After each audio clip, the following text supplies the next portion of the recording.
పిల్లారా, మనము ఈ యొక్క ఉదయవేళ మనము ఇది గుర్తుల సమయం అని వర్తమానం మనము నేర్చుకోబోతున్నాం. పిల్లారా, మీరు ఎహెజ్కేలు గ్రంథము 9వ అధ్యాయము మొదటి నుండి మనం చదువుకుందాం. మరియు నేను చెవులారా వినున్నట్లు ఆయన గట్టిగా ఈ మాటలు ప్రకటించెను.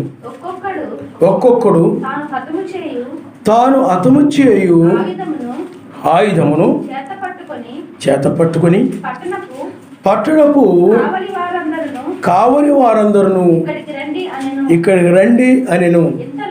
అంతలో ఒకడు తాను హతము చేయు ఆయుధమును చేత పట్టుకొని ఉత్తర దిక్కునున్న పై గవిని మార్గముగా 6 మనుష్యులు వచ్చుచుండిరి. వారి మధ్య ఒకడు అవిసెనార బట్ట ధరించుకొని నడుమునకు లేకకుని శిలాబుడ్డి పట్టుకుని ఉండెను. వారు ఆలయమున ప్రవేశించి ఇత్తడి బలిపీఠమునొద్ద నిలిచిరి. ఇశ్రాయేలీల సర్వశక్తిమంతుని మహిమ తానున్న కెరూబు పై నుండి దిగి మందిరపు గడప దగ్గరకు వచ్చి నిలిచి అవిసెనార బట్ట ధరించుకుని లేకకుని సిరాబుట్టి నడుమునకు కట్టుకుని వారిని పిలువగా యావే యెరూషలేమును ఆ పట్టణములో ప్రవేశించి చుట్టూ తిరిగి దానిలో జరిగిన ఏ కృత్యములను గూర్చి మూల్గులిడుచు ప్రలాపించుచున్న వారి లలాటముల గుర్తు వేయమని వారికి ఆజ్ఞాపించి నేను వినుచుండగా వారికి ఇలాగు సెలవిచ్చెను. మీరు పట్టణములో వాని వెంట పోయి నా పరిశుద్ధ స్థలము దగ్గర మొదలుపెట్టి కటాక్షమైనను కనికరమైనను లేకుండా అందరినీ హతము చేయడి. అందరూ నశించినట్లు ఎవరిని విడిచిపెట్టక పెద్దవారిని చిన్నవారిని కన్యకలను పిల్లలను స్త్రీలను చంపవలెను గాని ఆ గుర్తు ఎవరికుండునో వారిని ముట్టకూడదు. వారు మందిరము ముందరనున్న పెద్దలను హతము చేయ మొదలు పెట్టగా ఆయన మందిరమును అపవిత్రపరచుడి, ఆవరణములను హతమైన వారితో నింపుడి, మొదలుపెట్టుడి అని సెలవిచ్చెను గనుక వారు బయలుదేరి పట్టణములోని వారిని హతము చేయసాగిరి. నేను తప్ప మరి ఎవడును శేషింపకుండా వారు హతము చేయుట నేను చూచి సాష్టాంగపడి వేడుకొని అయ్యో ఎలోహిం యావే యెరూషలేము మీద నీ క్రోధమును కుమ్మరించి ఇశ్రాయేలులో శేషించిన వారందరినీ నశింప చేయుదువా అని మొరపెట్టగా ఆయన నాకు ఇలాగు సెలవిచ్చెను. ఇశ్రాయేలు వారి యొక్కయు యూదా వారి యొక్కయు దోషము బహుఘోరముగా ఉన్నది. వారు యావే దేశమును విసర్జించిననియు ఆయన మమ్మను కానడని అనుకుని దేశమును హత్యతోను పట్టణమును తిరుగుబాటుతోను నింపి ఉన్నారు. కాబట్టి కటాక్షముంచకయు కనికరము చూపకయు నేను వారి ప్రవర్తన ఫలమును అనుభవింపజేసింది. అప్పుడు అవిసెనార బట్ట ధరించుకుని లేకకుని సిరాబుడ్డి నడుమునకు కట్టుకుని వాడు వచ్చి నీవు నాకు ఆజ్ఞాపించినట్లు నేను చేసి తినని మనవి చేసిను. ఆయన నామమునిస్తారు. హల్లెలూయా. ఇది కాలమునకు ఎంతో సాదృశ్యంగా ఉంది. చూడండి, మరియు నేను చెవులారా వినున్నట్లు ఆయన గట్టిగా ఈ మాటలు ప్రకటించెను. ఒక్కొక్కడు తాను హతము చేయు ఆయుధమును చేతపట్టుకొని పట్టణపు కావలి వారందరూ ఇక్కడికి రెండనెను. అంతలో ఒక్కొక్కడు తాను హతము చేయు ఆయుధము చేతపట్టుకొని ఉత్తర దిక్కునున్న పైగవిని మార్గమున 6 మనుషులు వచ్చుండిరి. వారి మధ్య ఒకడు అవిసెనార బట్ట ధరించుకుని నడుమునకు లేఖకుని సిరాబుడ్డి కట్టుకుని ఉండెను. వారు ఆలయమున ప్రవేశించి ఇత్తడి బలిపీఠమునొద్ద నిలచిరి. ఇజ్రాయేలు సర్వశక్తిమంతుని మహిమ తానున్న కెరూబుపై నుండి దిగి మందిరపు గడప దగ్గరకు వచ్చి నిలిచి, చూడండి, ఇజ్రాయేలు సర్వశక్తిమంతుని మహిమ తానున్న కెరూబుపై నుండి దిగి వచ్చి మందిరపు గడప దగ్గర నిలిచి అవిసెనారపు ధరించుకున్న లేఖకుని సిరాబుడ్డి నడుమునకు కట్టుకుని వారిని పిలువగా, యావే యెరూషలేమున పట్టణములో ప్రవేశించి చుట్టూ తిరిగి దానిలో జరిగిన ఏ కృత్యములను గూర్చి మూలుగులిడుచు ప్రలాపించు వారికి లలాటములు గుర్తు వేయమని ఆజ్ఞాపించెను. నేను వినుచుండగా వారికి ఇలాగూ సెలవిచ్చెను, మీరు పట్టణములో వాని వెంట పోయిన నా పరిశుద్ధ స్థలము దగ్గరే మొదలుపెట్టి కటాక్షమైన కనికరమైనను లేకుండా అందరినీ హతము చేయుడి. చూడండి, ఇక్కడ ఒక తీర్పు జరుగుతూ ఉంది. ఇది ఎక్కడ ఆరంభమైంది అని అంటే, చూడండి, ఎక్కడ ఆరంభమైంది అని అంటే, నేను వినుచుండగా వారికి ఇలాగూ సెలవిచ్చును, మీరు పట్టణములో వాని వెంట పోయి నా పరిశుద్ధ స్థలము దగ్గర మొదలుపెట్టి. తీర్పు ఆరంభమైంది. ఒకవైపు ముద్ర, ఇంకొక వైపు ఆయన యొక్క కోపము. అందుకని యావే కోపము. అందుకే యావే యెరూషలేము మీద నీ క్రోధమును కుమ్మరించి ఇజ్రాయేల్లో శేషించిన వారందరినీ నశింపచేయుదువా. ఇప్పుడు కూడా ఆయన అదే విధంగా రంగం మీద ఉన్నాడు. ఒకవైపు ఒక గుర్తు పట్టుకొని ఉన్నాడు, ఒక ముద్ర. ఇక్కడ లలాటములను గుర్తువేయము. ఎక్కడ ఆ లలాటమును, అందుకని సిరాబుడ్డి కట్టుకొని ఉండెను. వారు ఆలయములోను ప్రవేశించి ఇత్తడి బలిపీఠమునొద్ద నిలిచిరి. అందుకనే ఇత్తడి బలిపీఠమునొద్ద నిలిచిరి. ఇజ్రాయేలు సర్వశక్తిమంతుని మహిమ. అందుకని ఆవరణము, పరిశుద్ధ స్థలము, అతి పరిశుద్ధ స్థలము. ఆ సర్వశక్తిమంతుని మహిమ ఉండేదే అతి పరిశుద్ధ స్థలములోని షకీనా మహిమ. అక్కడ తీర్పు అక్కడి నుండే ఆరంభమైంది. గమనించండి, మనము కూడా ఇప్పుడు ఆవరణము అంటే అది మెస్స యొక్క కాలము. పరిశుద్ధ స్థలము అంటే 7 దీపస్తంభాలు ఉండే పరిశుద్ధ స్థలములు, అది 7 సంఘ కాలాలు.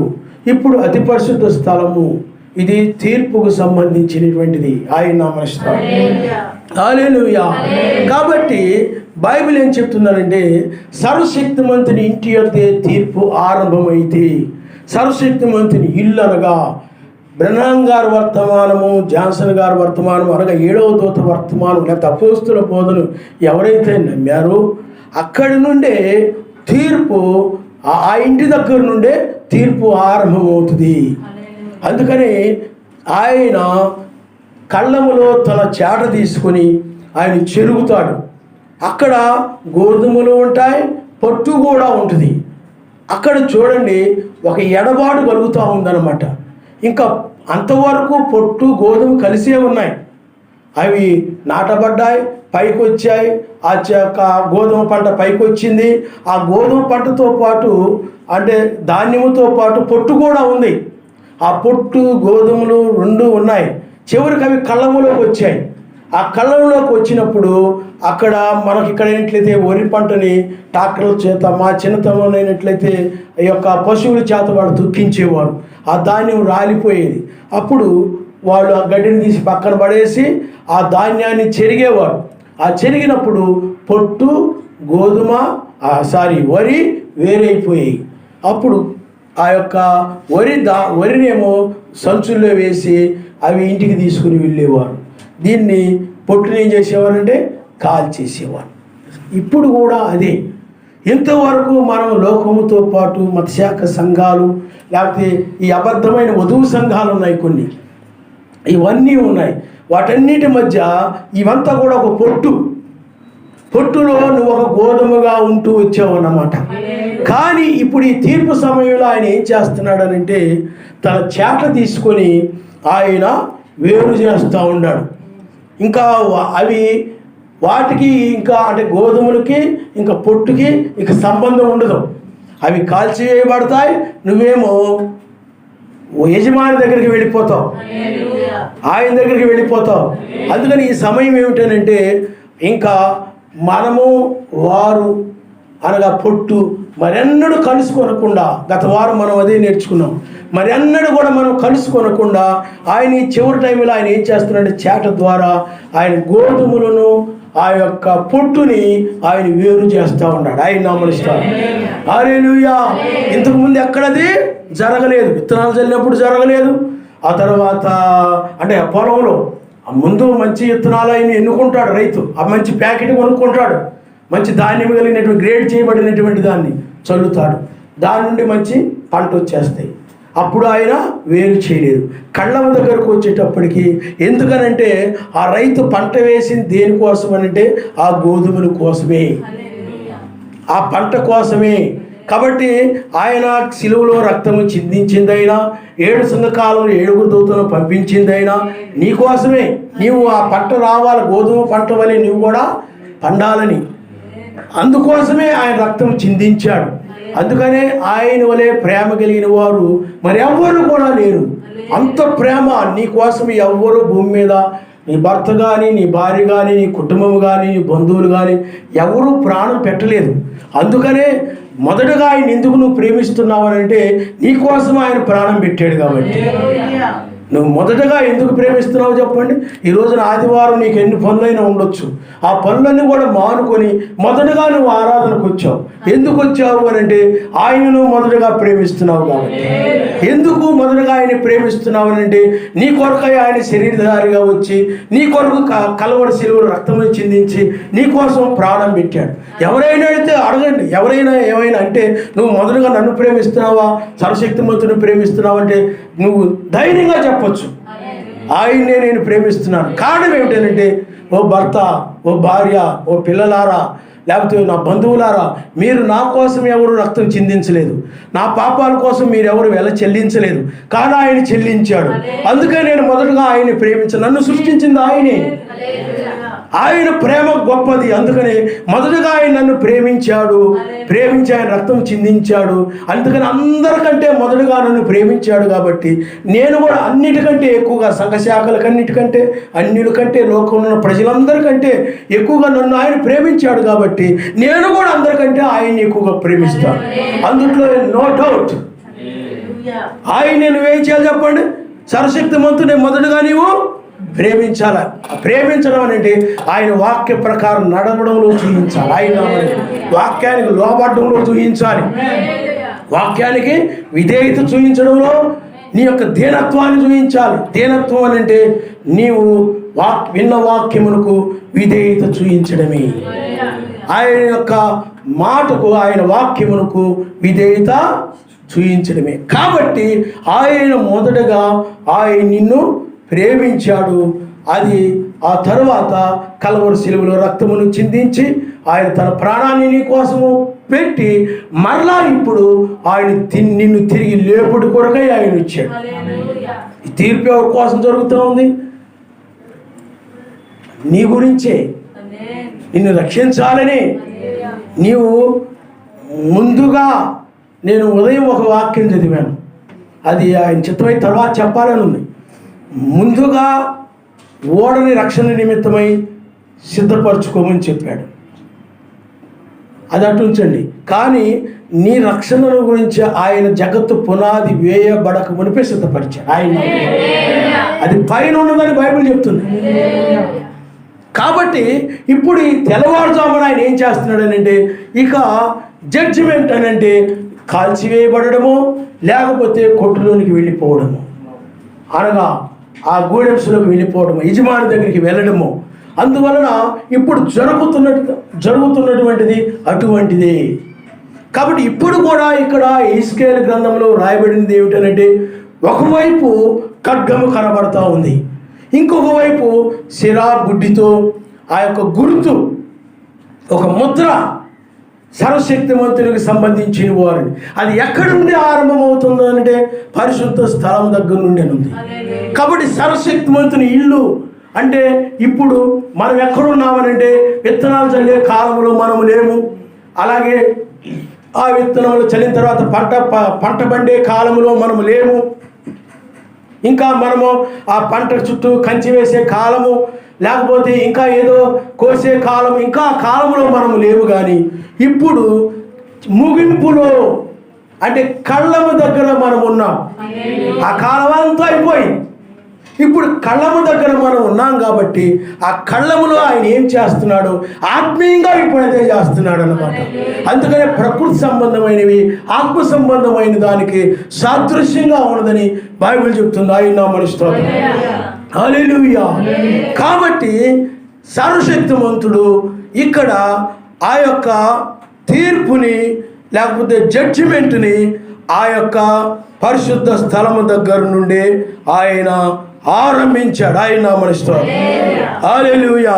అందుకనే నా పరిశుద్ధ స్థలము దగ్గర మొదలుపెట్టి కటాక్షమైనను కనికరమైనను లేకుండా సర్వశక్తిమంతు ఇంటి యొద్ద నుండే తీర్పు ఆరంభమైంది అని బైబిల్లో ఉంది. సర్వశక్తిమంతుని ఇల్లు అనగా ఆయన యొక్క వధువు సంఘాలే. ప్రణరం గారు వర్తమానము, జాన్సన్ గారు వర్తమానం నమ్మిన సంఘాలు. అందుకని ఇప్పుడు ఒక తీర్పు జరుగుతూ ఉంది సర్వశక్తిమంతు ఇంటి యొద్ద నుండి. అక్కడ కూడా ఒక మందిరం దగ్గర నుండి తీర్పు, ఒక పరిశుద్ధ స్థలం దగ్గర నుండి తీర్పు జరుగుతూ ఉంది. ఇక్కడ కూడా ఆయన యొక్క పరిశుద్ధుల దగ్గర నుండి తీర్పు అంటే ఆయన వధువు దగ్గర నుండి తీర్పు ఆరంభిస్తూ ఉన్నాడు. వధువు దగ్గర నుండే. ఎందుకంటే వధువు సంఘాల్లో నిజమైన వధువు ఉన్నది, పొట్టు వధువు కూడా ఉంది. నిజమైన వధువు ఎవరు, పొట్టు ఎవరు మనకు తేటపరచబడింది. ఆయన మనిషి. హల్లెలూయా. కాబట్టి ఇక్కడ సర్వశక్తిమంతుడు తీర్పుని ఎలాగ ఆరంభించాడనంటే, ఒకవైపు కనికరింపబడకుండా ఒక ఖడ్గముతో ఉన్నది, ఒకవైపు ఒక గుర్తు పట్టుకొని ఉన్నాడు. ఆయన మనిస్తాడు. ఎవరైతే మూలుగుచూ ఉన్నారో, ఎవరైతే మూలుగులుడుచూ ఉన్నారో హేయమైన కార్యాలను బట్టి, హేయమైన వాటిని బట్టి ఎవరైతే మూలుగుచూ ఉన్నారో, పిల్లారా మనము బైబిల్లో లోతుని గురించి మనం చూసినట్లయితే, లోతు సొదొమ గొమొరలో ఉన్నప్పుడు ఆ సొదొమ గొమొరలో జరిగే హేయమైన కార్యాలను బట్టి, హేయమైన కృత్యాలను బట్టి ఆ యొక్క లోతు అక్కడ మూలిగినట్టు మనం చూస్తుంటాం. ఒకసారి మనము ఆ 2వ పేతురు రాసిన పత్రిక 2వ పేతురు రాసిన పత్రిక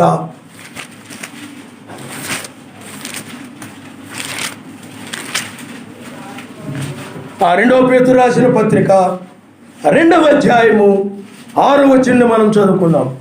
మరియు ఆయన సొదొమ గొమొర్రాలను పట్టణములను భస్మము చేసి ముందుకు భక్తిహీనులకు వారికి వాటిని దృష్టాంతంగా ఉంచుటకై వాటికి నాశనం విధించి దుర్మార్గుల కామ వికారయుక్తమైన నడవడి చేత బహు బాధపడిన నీతిమంతుడుకు లోతును తప్పించెను. ఆ నీతిమంతుడు వారి మధ్యన కాపురముండి తాను చూచిన వాటిని బట్టి వినిన వాటిని బట్టి వారి అక్రమైన క్రియల విషయంలో దినదినము నీతి గల తన మనస్సును నొప్పించుకొనుచు వచ్చెను. ఆయన మనిస్తాడు. హల్లెలూయా. అక్కడ కూడా హేయమైన కార్యములు ఇజ్రాయెల్ దేశము లేకపోతే యెరూషలేములో హేయమైన కార్యాలు. ఈనాడు కూడా ప్రపంచంలో మనం చూసినట్లయితే హేయమైన కార్యాలు జరుగుతూ ఉన్నాయి, అపవిత్రమైన కార్యాలు జరుగుతూ ఉన్నాయి. నిజముగాను నీతిమంతుడు అయినప్పుడు, నీతి లక్షణాలను కలిగి ఉన్నప్పుడు, నీతిమంతుడు ఉన్నప్పుడు ఈ ప్రపంచంలో జరుగుతున్నటువంటి పాపపు హేయమైన కార్యాలను బట్టి నీవు సంతోషించవు కానీ బాధపడతావు. ఈ ప్రపంచము చెడిపోయింది, ఈ ప్రపంచం పాడైపోయింది, ఈ మనుషులు చెడిపోయారు, సమస్త మానవాళి సర్వశక్తిమంతునికి విరోధులుగా తయారైపోయారు. వీళ్ళకి ఆరాధన అంటే భయం లేదు, వాక్యం అంటే భయం లేదు, ప్రార్థన అంటే భయం లేదు. వీటన్నిటి నుండి మీరిపోతూ ఉన్న విధానాన్ని బట్టి నీవు కూడా ఏమైపోతుంటావు అంటే మూలుగుతూ ఉంటావు. నాయనా, ఇలాంటి ప్రపంచంలో నేను, ఇలాంటి శరీరములో, ఈ శరీరంలో నేను ఉండలేను, ఈ శరీరంలో నేను నివసించలేను. ఈ శరీరం నుండి నన్ను విమోచించు నాయనా, నన్ను విడిపించు నాయనా, ఈ దేహం నుండి. అందుకని బైబిల్లో దేహం యొక్క విమోచన కొరకు ఎవరైతే మునుగుతూ ఉన్నారో, ఎందుకంటే ఈ దేహం అనేటువంటిది ఈ యొక్క ఏమైన కార్యాల వైపు లాగుతూ ఉంటుంది, ఏమైన కృత్యాల్లోనికి లాగుతూ ఉంటుంది. ఇదిగో అక్కడ ఏదైనా అపవిత్రమైనది జరుగుతూ ఉంటే, లేకపోతే ఏదైనా అబద్ధమైనది వాక్య వ్యతిరేకమైన జరుగుతూ ఉంటే మనుషులందరూ కూడా అక్కడ పోగైపోతూ ఉంటారు. అక్కడ అవి వినడానికి, అవి చూడడానికి, ఆ కార్యాల్లో పాలు పొందడానికి. అందువల్ల ప్రపంచం మొత్తం కూడా ఏమైపోయిందనంటే చెడిపోయింది. అందువల్ల ఈ శరీరము కూడా ఈ ప్రపంచానికి సంబంధించింది, ఈ లోకానికి సంబంధించింది. అందువలన ఈ శరీరము కూడా ఏం చేస్తుందంటే లాగుతూ ఉంటుంది అన్నమాట, లోకాల వైపు, లోక సంబంధమైన వాటి వైపు. అందుకని నాడు మనుషులు, మనం సంఘాల్లో మనం చూసినట్లయితే వాళ్ళు ఆయన్ని ఆరాధించడం మానివేసి, ఆయన ప్రార్థించడం మానివేసి, తినుచు, త్రాగుచు, అమ్ముచు, కొనుచు, కట్టుచు, నాటుచు, కోయిచు, పెండిళ్ళు, వీటిలో లోకమంతా మునిగిపోయింది, లోకమంతా మునిగిపోయింది. దీనన్నిటిని బట్టి అయ్యా, ఇలాంటి పాప ప్రపంచంలో, ఈ యొక్క చెడిపోయిన ప్రపంచంలో ప్రజలందరూ కూడా తమ మార్గాన్ని చెడిపివేసుకొని ఉన్నారు. ఈ శరీరము కూడా నాయన వాటిలోనికి వెళ్లకుండా, వాటికి గురి కాకుండా. అందుకనే చూడండి, తను చూసిన దాన్ని బట్టి, విని దాన్ని బట్టి అతడు నొచ్చుకున్నాడని, బాధపడ్డాడని బైబిల్ చెప్తుంది. ఆయన హల్లెలూయా. అందుకని అతడు ఏం చేశాడనంటే, ఈ పాపము సంబంధమైన, ఈ మరణము సంబంధమైన పాపానికి ఆకర్షించబడేటువంటి ఈ శరీరం నుండి విమోచించమని ఎవరైతే మూలుగుతూ ఉన్నారో ఆయన నమస్కారం. హల్లెలూయా, హల్లెలూయా. ఈ లోక సంబంధమైన ఆశలలో నుండి, ఆ తలంపుల్లో నుండి, ఆ యొక్క లోక సంబంధమైన వాటిని నాయన ప్రేమించే శరీరం నుండి, వీటన్నిటి నుండి కూడా తెంచబడాలని, విమోచించబడాలని, ఈ హేయమైన కృత్యాల నుండి బయటకు రావాలని, ఈ అపవిత్రమైనటువంటి వినడానికి నాయన చెడిపోయినటువంటి వీటన్నిటి నుండి కూడా బయటకు రావాలని ఈ నీతిమంతుని, నీతి గల మనసు కలిగిన వారు ఆ యొక్క విమోచన కొరకై మూలుగుతూ ఉంటారు. ఆయన అసూయ ఆలోచనలు, ద్వేషంతో కూడిన ఆలోచనలు, లేకపోతే కుళ్ళుతో కూడిన ఆలోచనలు, గర్వంతో కూడిన ఆలోచనలు, రకరకాలన్నీ కూడా ఈ ఐక్య విచారాలు, ధనాపేక్షలు, ఇవన్నీ నీ హృదయాన్ని చుట్టుముట్టేస్తూ ఉంటాయి. ఇవి శరీరానికి సంబంధించినవి. అందుకని శరీరానుసారం, శరీర సంబంధమైన విషయాల మీద మనసు ఉంచుతారని బైబిల్ చెప్తూ ఉన్నది. కాబట్టి ఈ శరీర సంబంధమైన వాటి మీద మనసు ఉంచకుండా ఆత్మ సంబంధమైన వాటి మీద మనసు ఉంచాలి. కాబట్టి శరీర సంబంధమైన వాటి మీద నీ మనసు పోతా ఉంటుంది, శరీర సంబంధమైన సంగతుల మీదకి నీ మనసు లాగుతూ ఉంటుంది. శరీరానికి సంబంధించింది, ఆత్మకు సంబంధమైన మనసు ఉంటుంది. కాబట్టి ఈ శరీర సంబంధమైన మనసు ఈ శరీర సంబంధం వాటి మీదకి వెళతా ఉంటుంది. కాబట్టి నాయన, ఈ శరీర సంబంధమైన మనసు నుండి, ఈ శరీరము నుండి, ఈ దేహము నుండి నన్ను విమోచించమని మొరపెడుతూ ఉంటుంది, మూలుగునెడుతూ ఉంటుంది. అది నీతి గల మనస్సు. హల్లెలూయా, హల్లెలూయా. నీతి కలిగిన వారు ఈ అపవిత్రమైనటువంటి మనుషులను, అపవిత్రమైన లోకాన్ని, అపవిత్రమైన మాటలని, అపవిత్రమైన పాటలని, అపవిత్రమైన సంగీతాలని, అపవిత్రమైన డ్యాన్సులని, అపవిత్రమైన కార్యాలని వాళ్ళు చూచుటకైనను, వినుటకైనను వాళ్ళు పిల్లరా ఏమాత్రం కూడా వాళ్ళు ఇష్టపడరు. అయినప్పుడు కూడా అది చుట్టుపడుతూ ఉంటుంది అన్నమాట. లోకము ఐగుప్తు సైన్యం వలె నిన్ను మింగాలని చుట్టుపడుతూ ఉంటాయి. ఇవన్నీ కూడా శరీరాశలు, లోకాశలు, ధనపు, ఇవన్నీ కూడా నిన్ను చుట్టుపడుతూ ఉంటాయి, నీ హృదయంలోకి వస్తూ ఉంటాయి. అవి దానిని బట్టి నువ్వు నాయనా వీటి నుండి నన్ను విమోచించు, ఐక్య విచారాలను విమోచించు నాయన, అపవిత్రమైన ఆలోచనలు నన్ను విమోచించు నాయన, దురాలోచనలు నన్ను విమోచించు, ఈ లోకాశ నుండి నన్ను విమోచించు, గర్వము నుండి నన్ను విమోచించు, నన్ను అసూయ నుండి విమోచించు. నాలో అసూయ, నాలో ద్వేషము, క్రోధము, కక్ష, పగ వాటన్నిటిని నన్ను విమోచించు నాయన. అవి నాలో ఉండకూడదని వాక్యం చెప్తా ఉంది. నేను వాటిని, అవి నన్ను వెంబడిస్తూ ఉన్నాయి. అవి నేను నాయన విడిచి, అవి నా నుండి దూరం కావడం లేదు. నన్ను విమోచించు నాయన అని మూలుగులు ఇడుచు ఉంటుంది. ఆయన వదు, ఆయన అందుకనే మనకి లోకంలో, లోక కార్యాల్లో, లోక పాపులతో పాటు కలిసి మెలిసి పాపం కార్యాల్లో, పాపం ఆలోచనలో, పాపం మాటల్లో ఆ విధంగా మనకు నడవాలని మనకి ఇష్టం లేదు. అయినా కానీ నిన్ను వాడు లోకంలో లాక్కొని వెళ్ళడం కోసమై నీ హృదయంలో తీసుకొని వస్తూ ఉంటాడు. అప్పుడు నీవు వాటి నుండి విమోచించు నాయనా అని నీవు మూలుగుతూ ఉంటావు, మొరపెడుతూ ఉంటావు, ప్రార్థిస్తూ ఉంటావు. అది నీతి గల మనసు. ఆయన హల్లెలూయా, హల్లెలూయా. ఆ రోజులో లోతు ఆ విధంగా ఉన్న రీతి కానీ ఇక్కడ యెహెజ్కేలు గ్రంథములు, యెహెజ్కేలు ఆ విధంగా అతడు ఉన్నాడు. ఇజ్రాయెల్ దేశంలో జరుగుతున్న విగ్రహారాధన, ఆ యొక్క మతశాఖ సంఘాలు, ఆ సిద్ధాంతాలు, ఆ దుర్బోధలు, ఆ మనుషులు ఆ యొక్క నవకాలములోనే తమ అందాన్ని వృద్ధి చేసుకొని ఆ యొక్క ఏ విధంగా తయారైపోతున్నారు, స్త్రీ ఆరాధకులుగా ఎలా మారిపోయారు. ఆ రోజుల్లో కూడా స్త్రీ ఆరాధకులుగా ఉన్నారు. ఈనాడు కూడా స్త్రీ ఆరాధకులుగా. అందుకని ఎక్కడ చూసినా కూడా స్త్రీ బొమ్మలే. షాపుల్లో, కవర్ల మీద, బట్టల మీద, రోడ్ల మీద ఎక్కడ చూసినా కూడా. అందుకని స్త్రీ ఆరాధకులుగా మనుషులు మారిపోయారు. వాళ్ళ అభిమానులుగా మారిపోయారు. వాళ్ళ మీద ఉన్న అభిమానాన్ని బట్టి వ్యాపారాలు జరుగుతూ ఉన్నాయి, కోట్లాది రూపాయల వ్యాపారాలు జరుగుతూ ఉన్నాయి. కాబట్టి ఆ రోజుల్లో ఎలాగో ఇప్పుడు కూడా అలాగే. అందువలన నీవు ఈ ప్రపంచము నుండి, ఈ లోకము నుండి వీటిల్లో నీవు కొనసాగలేక, ఈ యొక్క చెడిపోయినటువంటి ప్రపంచంలో నీవు ఉండలేక నువ్వేం చేస్తానంటే, నాయనా ఈ దేహం నుండి నన్ను విమోచించమని నువ్వు ప్రార్థిస్తూ ఉంటావు. అలాగే ప్రార్థిస్తూ ఉన్నాడు. ఎందుకంటే అదంతా వాక్య వ్యతిరేకము, వాక్య వ్యతిరేకమైన వాటిని. అందుకనే సాతాను ఎప్పుడు కూడా వాక్య వ్యతిరేకమైన వాటిని తీసుకొస్తాడు నీ దగ్గరికి. వాక్య వ్యతిరేకమైనది మార్గంలో ఈ ప్రపంచం అంతా నడుస్తూ ఉంది. కాబట్టి ఆ వాక్య వ్యతిరేకమైన మార్గంలో నీవు నడవాలని ఈ ప్రపంచం ఒత్తిడి చేస్తూ ఉంటుంది. లోకంలోనికి మనుషుల ద్వారా, బంధువుల ద్వారా, ఎవరొకరి ద్వారా నిన్ను లోకంలో లాగడానికి ప్రయత్నం చేస్తూ ఉంటుంది. అయితే నీకు ఆ మార్గం ఇష్టం ఉండదు.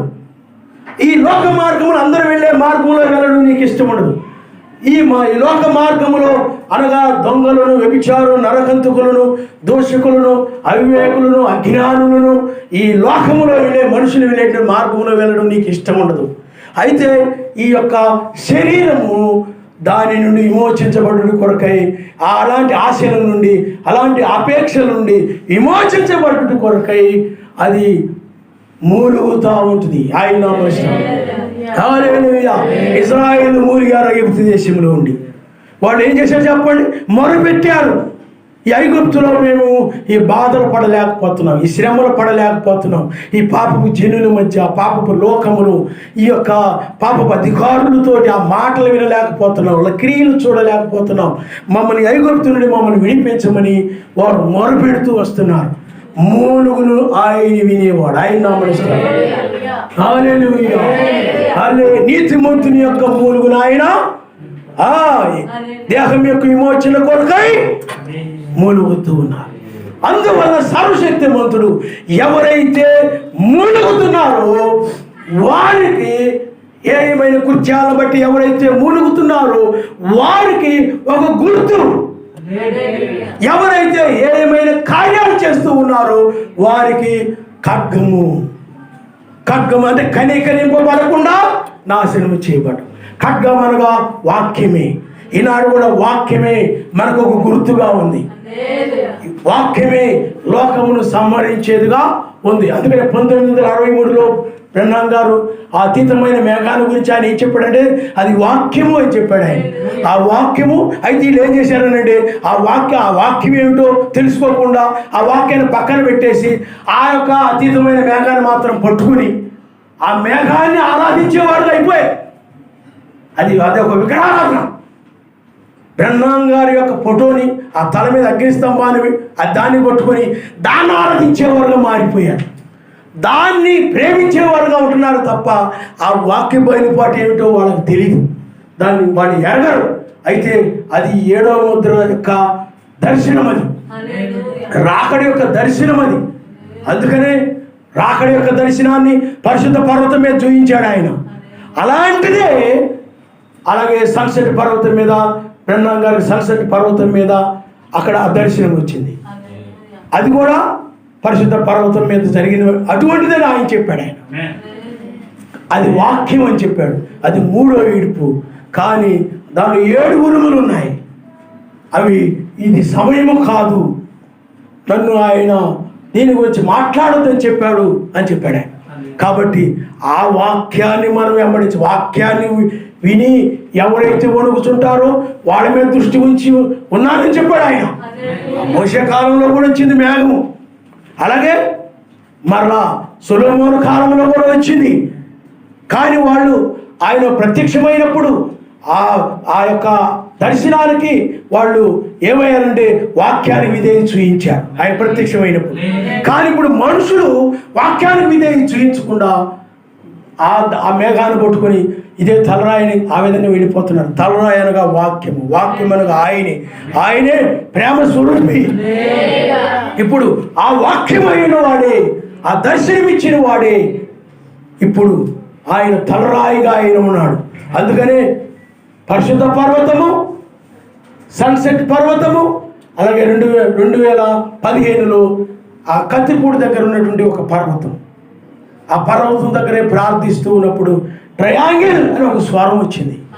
అప్పటి నుండి ఆ రాజ్యం అంటే ఏమిటో ట్రయాంగిల్ 8, 4, 3 కోణాలు అవి పునరుద్ధారపు రాయి అని తెలియజేస్తూ ఉంది. ఆ తలరాయలుగా వేకు చుక్కే అదే రాజ్యము. అదే దానియేలు కూడా 2వ అధ్యాయం ఏం చెప్పాడు చెప్పండి, అది రాజ్యము అని చెప్పాడు ఆయన. కాబట్టి ఇప్పుడు ఆ తలరాయిగా ఉన్నటువంటి ఆయన ఇప్పుడు మనకొక ముద్ర వేస్తూ ఉన్నాడు. ఎవరైతే దేహం యొక్క విమోచన కొరకు. అందుకనే బైబిల్ ఏమి రాయబడి చెప్పండి, విమోచన దినము వరకు పరిశుద్ధాత్మ చేత ముద్రించబడి ఉన్నారు. కాబట్టి పరిశుద్ధాత్మ కలిగిన వారే మునుగుతారు, పరిశుద్ధాత్మ కలిగిన వారే నీతిమంతులు, పరిశుద్ధాత్మ కలిగిన వారే ఈ దేహం యొక్క విమోచన కొరకు మునుగుతారు. ఎందుకంటే పరిశుద్ధాత్మ శిథిలమైపోయే ఈ శరీరంలో ఉండడానికి ఇష్టపడదు. పరిశుద్ధాత్మ నివసించే శరీరం ఏమిటంటే మహిమ శరీరమే. హల్లెలూయా. అందుకనే పరిశుద్ధాత్మ ఈ శరీరంలో ఉండి ఈ శరీరం నుండి విమోచించమని, ఈ శరీరం నుండి విమోచించబడి మహిమ శరీరం ధరించుకోవాలని అది మూలుగుతూ ఉంటుంది అన్నమాట. అందుకనే ఒక రోగి బలహీనుడైనప్పుడు మన ఆరోగ్యం కోసం మూలుగుతూ ఉంటాడు, తను కోల్పోయిన దానికి తిరిగి పొందుకోవడం కోసమే మునుగుతూ ఉంటాడు. నీవు కూడా ఆదాము వల్ల పోగొట్టుకునేటువంటి ఆ మహిమ శరీరమును తిరిగి పొందుకున్నట్టు కొరకై ఇప్పుడు నీవు కూడా ఏం చేస్తున్నావు అంటే మూలుగుతూ ఉన్నావు కనుక ఆ విధంగా మూలుగుతున్న వారి కొరకు ఆయన ఒక ముద్రను తీసుకుని వచ్చాడు. ఆయన నమస్తాడు. అదే విమోచన దినములో ఇప్పుడు. అందుకని 7 సంఘకాలాల తర్వాత 8వ దినము విమోచన దినము. ఇది విమోచించబడే కాలం. ఈ దినములోనే నీవు అలాగే ఇశ్రాయేలు సృష్టి సమస్తము కూడా విమోచించబడేది ఈ దినములని. ఆమె కూడా విమోచన కొరకై మూలుగుతూ ఉన్నను కనుక ఆ ముద్ర ఏమై ఉన్నదంటే అది విమోచన ముద్ర. నీ శరీరాన్ని విమోచించేటువంటి ముద్ర. అందుకనే పరిశుద్ధ విమోచన దినం వరకు నీ శరీరం విమోచించబడే దినం వరకు కూడా పరిశుద్ధాత్మ చేతను ముద్రించబడి ఉన్నావు. ఆ విమోచన దినం వచ్చినప్పుడు నీ శరీరం విమోచించబడుతుంది అన్నమాట. కాబట్టి ఇప్పుడు ఆయన విమోచించుట కొరకై ఆయన నీ మీద నీకు ఒక గుర్తు వేస్తున్నాడు. ఆ ముద్ర, ఆ గుర్తు కలిగిన వారు సంహరించబడరు. ఆ గుర్తు కలిగిన వారు నాశనం చేయబడరు. ఎవరికైతే ఆ గుర్తుండదో వారు ఆ ఖడ్గము చేత నాశనం చేయబడతారు. ఆయన హల్లెలూయా, హల్లెలూయా. ఆ ఖడ్గము చేత ఏమైపోతారు చెప్పండి? నాశనము చేయబడతారు. అందుకని ఇప్పుడు 2 గుర్తులు మనం చూస్తున్నాం బైబిల్లో. ఒక గుర్తు ఇస్సాకు కలిగి ఉన్నాడు, ఒక గుర్తు ఇష్మాయేలు కలిగి ఉన్నాడు. ఇస్సాకు గుర్తు అది 8వ దినాన అతడు సున్నతిని ఒక గుర్తును పొందాడు. ఇష్మాయేలు 13వ ఏట సున్నతిని ఒక గుర్తును పొందాడు. అందుకని అబ్రాహాము యొక్క సంతానములు 2 కనబడుతూ ఉన్నారు. ఇప్పుడు కూడా మనము బ్రహ్నాం, జాన్సన్ 7 సంఖ్యలు ఉన్నాయి. అలాగే అబ్రాహాము సంతానములు అక్కడ 2 సంఖ్యలు కనబడతా ఉన్నాయి. అక్కడ అబ్రాహాము గారి పేరులో 7 అక్షరాలు కనపడుతున్నాయి. ఇక్కడ కూడా బ్రహ్నాం గారి పేరులో, జాన్సన్ గారి పేరులో 7 అక్షరాలు కనపడుతూ ఉన్నాయి. ఇక్కడ 2 గుర్తులు కలిగి ఉన్నారు. అక్కడ వాళ్ళు కూడా 2 గుర్తులు కలిగి ఉన్నాడు, అబ్రాహాము గారు కూడా. కాబట్టి ఇప్పుడు ఒక గుర్తు నీకు వేయబడతా ఉంది, ఒక గుర్తు ఏమో లోకానికి వేయబడతా ఉంది. అది ఒక గుర్తేమో అది వారిని నాశనం చేయ గుర్తు అయితే, ఒక గుర్తు నీకు వేయబడే గుర్తేమో అది రక్షించే గుర్తు, విమోచించే గుర్తు. ఆయన హల్లెలూయా, హల్లెలూయా. అందువలన ఇప్పుడు ఆయన తెల్లవారుజామున తన కొరకు కనిపెట్టుకుని ఎవరైతే విమోచన కొరకై మూలుగుతూ ఉన్నారో వారికి ఒక గుర్తుని తీసుకుని వచ్చాడు. ఆ గుర్తు ఏమిటి చెప్పండి? 8వ దినములో తెల్లవారుజామున ఒక గుర్తుని తీసుకుని వచ్చాడు. ఆ గుర్తే పరిశుద్ధాత్మ రక్తం యొక్క గుర్తు. ఆ గుర్తే ప్రియులారా, ఇదిగో బైబిల్లో యోహాను సువార్త 3వ అధ్యాయము 33 వచ్చినది. ఎవరైతే ఆయన అంగీకరించారో వారికి 333 గుర్తు. ఆయన నామనిస్తారు. హల్లెలూయా. పరిశుద్ధాత్మ కలిగిన వారికి, రక్తము క్రింద ఉన్న వారికి 333. అందుకని ఆయన అంగీకరించిన వారు ఉన్నారు దాంట్లో. నీకు ఇప్పుడు వేకువ నక్షత్రమును 8 అనగా వేకువ నక్షత్రం కాబట్టి నీవు వేకువ నక్షత్రం అంగీకరించడం ద్వారా, మెస్సీని అంగీకరించడం ద్వారా, ఈ తెల్లవారుజామున ఈ రక్షణను అంగీకరించడం ద్వారా నిజమే, ఇది సత్యమే, నిజంగా లేఖనాలు ఆ విధంగా చెప్తూ ఉన్నాయి, బయలుపరచబడింది సత్యమే అని నీవు అంగీకరించడం ద్వారా, విశ్వాసము ద్వారా ఎప్పుడైతే నీవు విశ్వసించావో అప్పుడు నీవు ఈ ముద్రను కలిగి ఉంటున్నావు. ఆయన మనుషులు హల్లెలూయా. అందుకనే చూడండి 3 7వ దూత వర్తమానం నమ్మి వేకువ చుక్క వర్తమానం నమ్మిన వారి సంఖ్య 333. ఎందుకంటే 1933లో ఆ ఓహియో నది దగ్గర బాప్తిజం ఇస్తూ ఉన్నప్పుడు ఒక అతీతమైనటువంటి నక్షత్రం వచ్చి ఆ నక్షత్రం నుండి మొదటి రాకడ ముందుగా యోహాను ఉన్నట్టుగానే రెండవ రాకడ ముందుగా నీ ముందు ఒక స్వరం వచ్చింది. అది 1933. అప్పుడే ఆ సంవత్సరంలోనే ఆయన 7 దర్శనాలు చూపించాడు బ్రహ్నాం గారికి. ఆ తర్వాత 1963లో అతీతమైన మేఘములో ఆయన దర్శనమిచ్చాడు. భూమి మీద ఏదైనా కార్యాలు చేయబోయే ముందు ఆయన ఆకాశంలో దర్శనమిచ్చేవాడు. ఆ విధంగా ఒక దర్శనాన్ని ఇచ్చాడు. తర్వాత 1993లో ఇదిగో నేను త్వరగా వచ్చున్నానని చెప్పాడు ఆయన. హల్లెలూయా, హల్లెలూయా. ఇప్పుడు ఆయన రంగం మీద ఉన్నాడు. అందువల్లే 7 నక్షత్రముల తర్వాత వేకువ నక్షత్రముగా ఒక రాజ్యముగా ఆయన ఉన్నాడు. ఆయన మనుషుడు. హల్లెలూయా, హల్లెలూయా. ఇప్పుడు నీవు ఒక గుర్తు కలిగి ఉన్నావు. అక్కడ దూతలు ఒక గుర్తు వేస్తున్నారు. అదేవిధంగా అక్కడ పిల్లలారా ఆయుధములు పట్టుకొని ఉన్నారు. చూడండి, వారు కావలి వారందరూ ఇక్కడికి రండి అని అక్కడ ఒక ఆయుధం కనపడతా ఉంది. ఇక్కడ ఒక గుర్తు వేయబడింది. ఆనాడు యెహెజ్కేలు ఏ విధంగా అయితే ఒక గుర్తును పొందాడు, నీవు కూడా ఒక గుర్తును పొందావు. ఆయన హల్లెలూయా, హల్లెలూయా.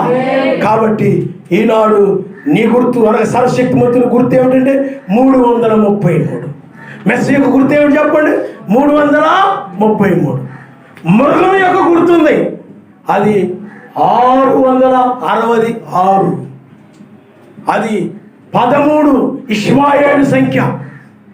ఆ ఇష్మాయేలు సంఖ్య అందుకనే 13 కింద ఉన్నటువంటి వారందరూ కూడా, అందుకనే ప్రకటన గ్రంథము 13వ అధ్యాయములో ఏమున్నదనంటే అక్కడ మృగము సంఖ్య ఉన్నది. అలాగే ప్రకటన గ్రంథం 8వ అధ్యాయంలో ఆయన రాకడ ఉంది. నిశ్శబ్దం, అది 7వ ముద్ర. ఇంచుమించు అర్ధగంట సేపు నిశ్శబ్దం అని ఉంది. కాబట్టి 8 దగ్గర మనం ఆయన రాకడలో మనం ఉన్నాం. కాబట్టి 7వ ముద్ర దగ్గర నీవు 333, అది సర్వశక్తివంతుని యొక్క లేకపోతే మనిషి కుమారుని యొక్క ముద్ర. ఆయన నామస్తారు. హల్లెలూయా. ఇక్కడ 13వ అధ్యాయంలో కనబడుతుంది ఏ ముద్ర చెప్పండి? 666. ఈనాడు పోపు సంఖ్య అదే. ఇతడు ఒక మృగమై ఉన్నాడు. అందుకని ప్రకటన గ్రంథం 13వ అధ్యాయము అది అమెరికా సంఖ్య, అది అమెరికా గుర్తు, అమెరికా ముద్ర, అమెరికా దానిలో నుండే వచ్చాడు ఇతడు. ఎవరు? Pope Francis. ఇప్పుడు అతడి సంఖ్య. అందుకని అతడు పుట్టుకలో 6 ఉన్నది. అతడు ఎన్నిక చేయబడినప్పుడు వయసులో 6 ఉన్నది. అతడు పోపులందరి తర్వాత ఇప్పుడు ఎన్నిక కాబడినటువంటి పోపు 266 6 ఉన్నది. 6 6 6. ఇక్కడ కూడా 33, 63, 93. అందుకని సంఖ్యలకు అర్థం ఉంది. సంఖ్యలకు ఏమన్నా చెప్పండి, అర్థం ఉంది. 12 ఆరాధన, 50 జూబ్లీ, 7 సంపూర్ణము, 3 పరిపూర్ణము, అది స్థిరము. అందుకని ఏదైనా కూడా 3తో స్థిరపరచబడుతుంది. 3 ద్వారా ఆయన స్థిరపరుస్తాడు. 3 ద్వారా ఆయన ఏం చేస్తాడంటే స్థిరపరుస్తున్నాడు. అందుకే తండ్రి, కుమార, పరిశుద్ధాత్మ, నీతి, సమాధాన, పరిశుద్ధాత్మ, ఆనందం, నీరు, రక్తము, ఆత్మ. అందుకే నీరు, నీతి, రక్తము, అక్కడ సమాధానము, ఆత్మ, పరిశుద్ధాత్మ, ఆనందము. ఆ యొక్క ట్రయాంగిల్ వలె ఉంటాయి అన్నమాట, త్రిభుజాల వలె ఉంటాయి. కాబట్టి ఇప్పుడు ఈ 13 క్రింద 666 ముద్ర. కాబట్టి మెస్సీని ఎవరైతే తిరస్కరించారో, అలాగే వేకు నక్షత్రముని ఎవరైతే తిరస్కరించారో, 8 వేకు నక్షత్రము అనగా ఈ యొక్క 7వ ముద్రను లేదా ఆయన రాకడను ఎవరైతే తిరస్కరించారో వారందరి మీద కూడా ఆయన ఖడ్గం వెళ్ళిపోతుంది. 666 ముద్రలను కలిగి ఉన్న వాళ్ళందరి మీద ఏమంతా చెప్పండి, ఆ ఖడ్గం వెళ్ళిపోతారు అన్నమాట. కనికరించడానికి ఆయన, మీరు అనొచ్చు, మీరు అలా బోధిస్తున్నారు కానీ అంత కనికరం కలిగినోడండి, జాలి కలిగినోడండి, ఆ ఫోటోలో చూడండి ఇలా కనికరం కలిగినోడని చేయబెట్టి అలా ఉన్నాడు ఆయన, చాలా జాలి కలిగిన వాడు ఆయన, చాలా ప్రేమ కలిగిన వాడు ఆయన అని చాలామంది ఆ విధంగా చెప్తూ ఉంటారు. కానీ ఆయన తీర్పు ఆరంభించినప్పుడు ఆయన ఎలా ఉంటాడు చెప్పండి? మూలుగుచూను వారి మీద కనికరపడి ఆయన 333, అది మనిషి కుమారుని యొక్క సంఖ్య. ఆ ముద్ర నీకు వేశాడు కాబట్టి మిగతా వారు 13 క్రింద ఉన్నటువంటి వారు, అమెరికా క్రింద ఉన్నటువంటి వారు, అమెరికా, రోమ్ చాలా భయంకరమైనటువంటివి, వాటి క్రింద ఉన్నటువంటి వారు 666 క్రింద ఉన్నారు. ఇది గుర్తులు వేయు కాలము, ఇది గుర్తులు వేయు సమయము. నువ్వు ఇప్పుడు పొందితే 333 అన్నా, అనగా మనిషి కుమారుని యొక్క ముద్రన్నా పొందాలి, మృగం యొక్క ముద్రన్నా పొందాలి. మనిషి కుమారుని యొక్క ముద్ర కనుక నువ్వు కలిగి ఉన్నట్లయితే నీ మీదకి ఆ ఖడ్గము రాదు, కావలి వారి యొక్క ఖడ్గము రాదు, సర్వశక్తిమంతుని యొక్క ఖడ్గము నిన్ను సంహరించదు, నిన్ను దాటి వెళ్ళిపోదు, నిన్ను పైకి తీసుకుని వెళ్ళిపోతాడు ఆయన. ఆ ఖడ్గము నీ మీదకి రాకుండా, ఆ ఉగ్రత నీ మీదకి రాకుండా నిన్ను పైకి తీసుకుని వెళ్ళిపోతాడు. అందుకని ఈ యొక్క 333 అనే ముద్ర కింద ఉన్నవారు, మునుగుతున్న వారు మాత్రమే పొందుతారు. దేహం యొక్క విమోచన కొరకు మునుగుతున్న వారు ఈ ముద్ర పొందుతారు. ఈ ముద్ర పొందినప్పుడు విమోచించబడతారు. ఆ ముద్ర ఏంటంటే మనిషి కుమారుని యొక్క ముద్ర, తలరాయి యొక్క ముద్ర. తలరాయి ఏమిటి చెప్పండి? నీతి, సమాధానము, పరిశుద్ధాత్మ, ఆనందమును వాళ్ళు ఒక ముద్ర మంది ఉంటారు. వాళ్ళు దాన్ని వాళ్ళకి ఇవ్వబడిన ముద్రదే, వాళ్ళకి ఇవ్వబడిన గుర్తదే. వీళ్ళు పైన యెరూషలేముకు సంబంధించిన వారు గుర్తు ఏమిటంటే నువ్వు నీతి, సమాధానం, పరిశుద్ధాత్మ, ఆనందము, అదే నీకు ఇవ్వబడిన ఒక గుర్తు. ఆ గుర్తును చూసే ఆ యొక్క ఖడ్గము నీ మీదకి రాకుండా వెళ్ళిపోయి. అందుకని ఇప్పుడు ఆయన పిల్లారా ఉగ్రత దినములో ఉన్నామంటే ఆయన ఉగ్రుడుగా ఉన్నాడు ఆయన. అందుకని ఇప్పుడు నీకు ఒక గుర్తును ఇస్తూ ఉన్నాడు. కాబట్టి ఇప్పుడు నువ్వు ఒక గుర్తును పొంది ఉండాలి. ఈ తెల్లవారుజామున గుర్తును నువ్వు పొందుతూ ఉన్నావు. లోకానికి ఒక గుర్తు ఇచ్చేస్తున్నాడు, అది 666. అందుకని ఇతడు చివరి పోపు కావచ్చేమో. ఎందుకంటే ఆ తర్వాత ఇంకోటి రావచ్చు శ్రమకాలంలో, అది మనకు తెలియదు. కాబట్టి మనం ఎత్తబడుటకు దగ్గరగా మనం ఉన్నాం. కొనుకోబడే సమయంలో మనం ఉన్నాం, కొనుకోబడే కాలంలో మనం ఉన్నాం. ఎందుకంటే ఆ దినము, ఆ జాము, ఆ గడియ అంటే ప్రకృతి సంబంధమైనవి కాదు. ప్రకృతి సంబంధమైనట్లయితే తేడా వచ్చేస్తుంది. తేడా ఎలా వచ్చేస్తుందనంటే, ఫర్ ఎగ్జాంపుల్ ప్రపంచం మొత్తం ఒకే జాము, ఒకే దినము, ఒకే గడి ఉండడం లేదు. అప్పుడు ఆయన ప్రకృతి సంబంధం 8వ దినము తెల్లవారుజాము మరి 3వ గడి అన్నాడు అనుకోండి, మరి అమెరికా వైపు ఏమో అటు సాయంకాలం ఉంటే ఇక్కడ తెల్లవారుజాము ఉంటుంది. మరి అది ఎవరికి చెప్పినట్టు సరిపోవట్లేదు. ప్రకృతి సంబంధం అంటే అమెరికా వాళ్ళ గురించి చెప్తే మరి వాళ్ళకి తెల్లవారుజాము అయితే ఇక్కడ మనకి ఇంకో జాము అవుతుంది ప్రకృతి సంబంధంగా అయితే. కానీ ప్రకృతి సంబంధమైన జాముల గురించి ఆయన మాట్లాడలేదు. ప్రకృతి సంబంధం కాదు. ప్రకృతి సంబంధం అయితే మనకు తెల్లవారుజాము, ప్రపంచమంతా తెల్లవారుజాము ఒకే సమయంలో ఉందనుకోండి, ఒకే దినములో ఉంటున్నాం అనుకోండి, ఒకే గడిలో ఉంటున్నాం అనుకోండి, ఓ అది కరెక్టే, ప్రకృతి సంబంధమైన జాములను జరుగుతుందని అభిప్రాయపడవచ్చు. కానీ ఇక్కడ సూర్యుడిని బట్టి ఒకవైపు వెలుతురు పడితే ఒకవైపు చీకట పడతాం సూర్యుని వెలుగు. అప్పుడు చీకట పడిన వైపేమో రాత్రి యొక్క 4 జాములు ఉంటున్నాయి, వెలుగుబడిన వైపేమో పగల యొక్క 4 జాములు ఉంటున్నాయి. కాబట్టి ఏ జామని, పగల జామనా రాత్రి జామనా? కాబట్టి ప్రకృతి సంబంధమైన జాముల్లో కాదు, కానీ ఆత్మ సంబంధమైన జాములు ఆయన గమనిస్తారు. హల్లెలూయా. అందువల్లనే మనం ఒకేసారి జరిగింది అనుకోండి, ఆ ఎత్తబాటు అనేటువంటిది కనురెప్పాటు సమయంలో శరీరం మార్పు చెందడం అనేది, ఇక్కడ మనం తెల్లవారుజామున ఎత్తపడ్డాం అనుకోండి, వాళ్ళు అదే సాయంకాలంలో ఎత్తపడవచ్చు. ఇక్కడ సాయంకాలంలో ఎత్తపడితే అది కూడా తెల్లవారుజాము అవచ్చు. అంటే ప్రకృతి సంబంధంగా అది ఏ జాములైనా అవ్వచ్చేమో, కానీ ఆత్మ సంబంధంగా మాత్రము ఇది ఖచ్చితమని మనము చూడగలుగుతున్నాం. హల్లెలూయా. ఇప్పుడు ఆయన ముద్రలను కలిగి ఉన్నావు, వేకువ నక్షత్రం యొక్క ముద్రలను కలిగి ఉన్నావు. అదే ఆ తలరాయి ముద్ర. తలరాయి నీకు గుర్తుగా ఉంది, తలరాయి చేత అమర్చబడి నీవు ఉన్నావు. ఆయన రాజ్యము, ఆ యొక్క ముఖము సూర్యుని వలె ప్రకాశిస్తూ ఉన్న రీతిగా నీవు కూడా ఇప్పుడు ఆ విధంగా ఆయన రాజ్యముతో నీవు కూడా ఆయనలో నీవు ప్రకాశిస్తూ ఉన్నావు. కాబట్టి ఆ ముద్రను కలిగి ఉన్నావు. కాబట్టి ఇప్పుడు ఆ గుర్తును నీవు కలిగి ఉన్నావు. ఆయన హల్లెలూయా. మిగతా వాళ్ళందరూ కూడా 666 ముద్ర. ఎందుకంటే వీళ్ళు ఇష్టం వచ్చినట్లు జీవించారు, వీళ్ళు ఇష్టం వచ్చినట్లు ఆరాధించారు. కల్పిత బోధలతోటి, కల్పిత సిద్ధాంతాలతోటి వాక్యాన్ని పక్కన పెట్టేసి ఇంకా వాళ్ళు ప్రార్థన మానేసినా భయం లేదు, బాధ లేదు. వాక్యం మానేసినా భయం లేదు, వాక్యాన్ని మీరిపోయినా భయం లేదు.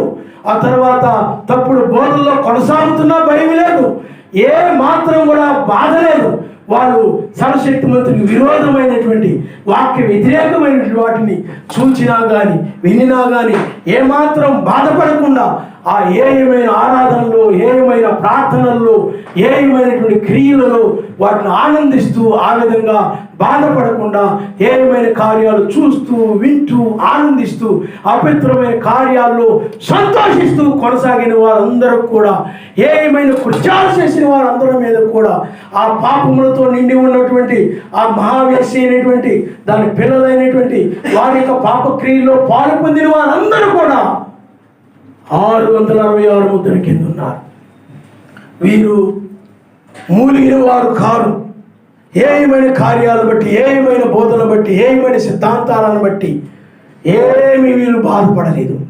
అందువలన వీళ్ళ మీదకి 666 ముద్ర వచ్చేసింది. కయ్యూని మీద ఒక ముద్ర వేయబడింది. కయ్యూని ఒక ముద్ర కలిగి ఉన్నాడు. అలాగే పిల్లలు ఈనాడు కూడా వీరి మీద ఒక ముద్ర వేయబడింది. ఆ ముద్ర కనుక వేయబడిందనంటే ఇంకా నీవు ఒకరితో ఉండడం ఉండదు, వారు రక్షించబడటం ఉండదు. నువ్వు రక్షించబడడమే, వాళ్ళు ఒకరితో వెళ్ళడమే జరుగుతుంది అంతే. అంతేగాని ఇంకా అటువారు ఇటు కానీ ఇటువారు ఇటు రావడం కానీ ఉండదు. నీవు ఈ సమయంలోనే ఈ ముద్ర ద్వారా, ఈ రాజ్యం పొందుడు ద్వారా ఈ ముద్ర పొందుడు ద్వారా, ఈ తలరాయి పొందుడు ద్వారా ఈ శరీరం విమోచించబడి నువ్వు పైకి వెళ్ళిపోతావు. కానీ విడిచిపెట్టబడిన వారు 666 ముద్ర కింద, మృగం యొక్క ముద్ర కింద ఉన్నవారు, వీరందరూ కూడా కనికరింపబడకుండా ఆయన సంహరిస్తాడు. అందుకని బ్రహ్మం గారు చూసినటువంటి 6 దర్శనాలు నెరవేరాయి. 6వ దర్శనం ఏమిటి చెప్పండి? స్త్రీ అమెరికాని ఏలుటకు వస్తాయి.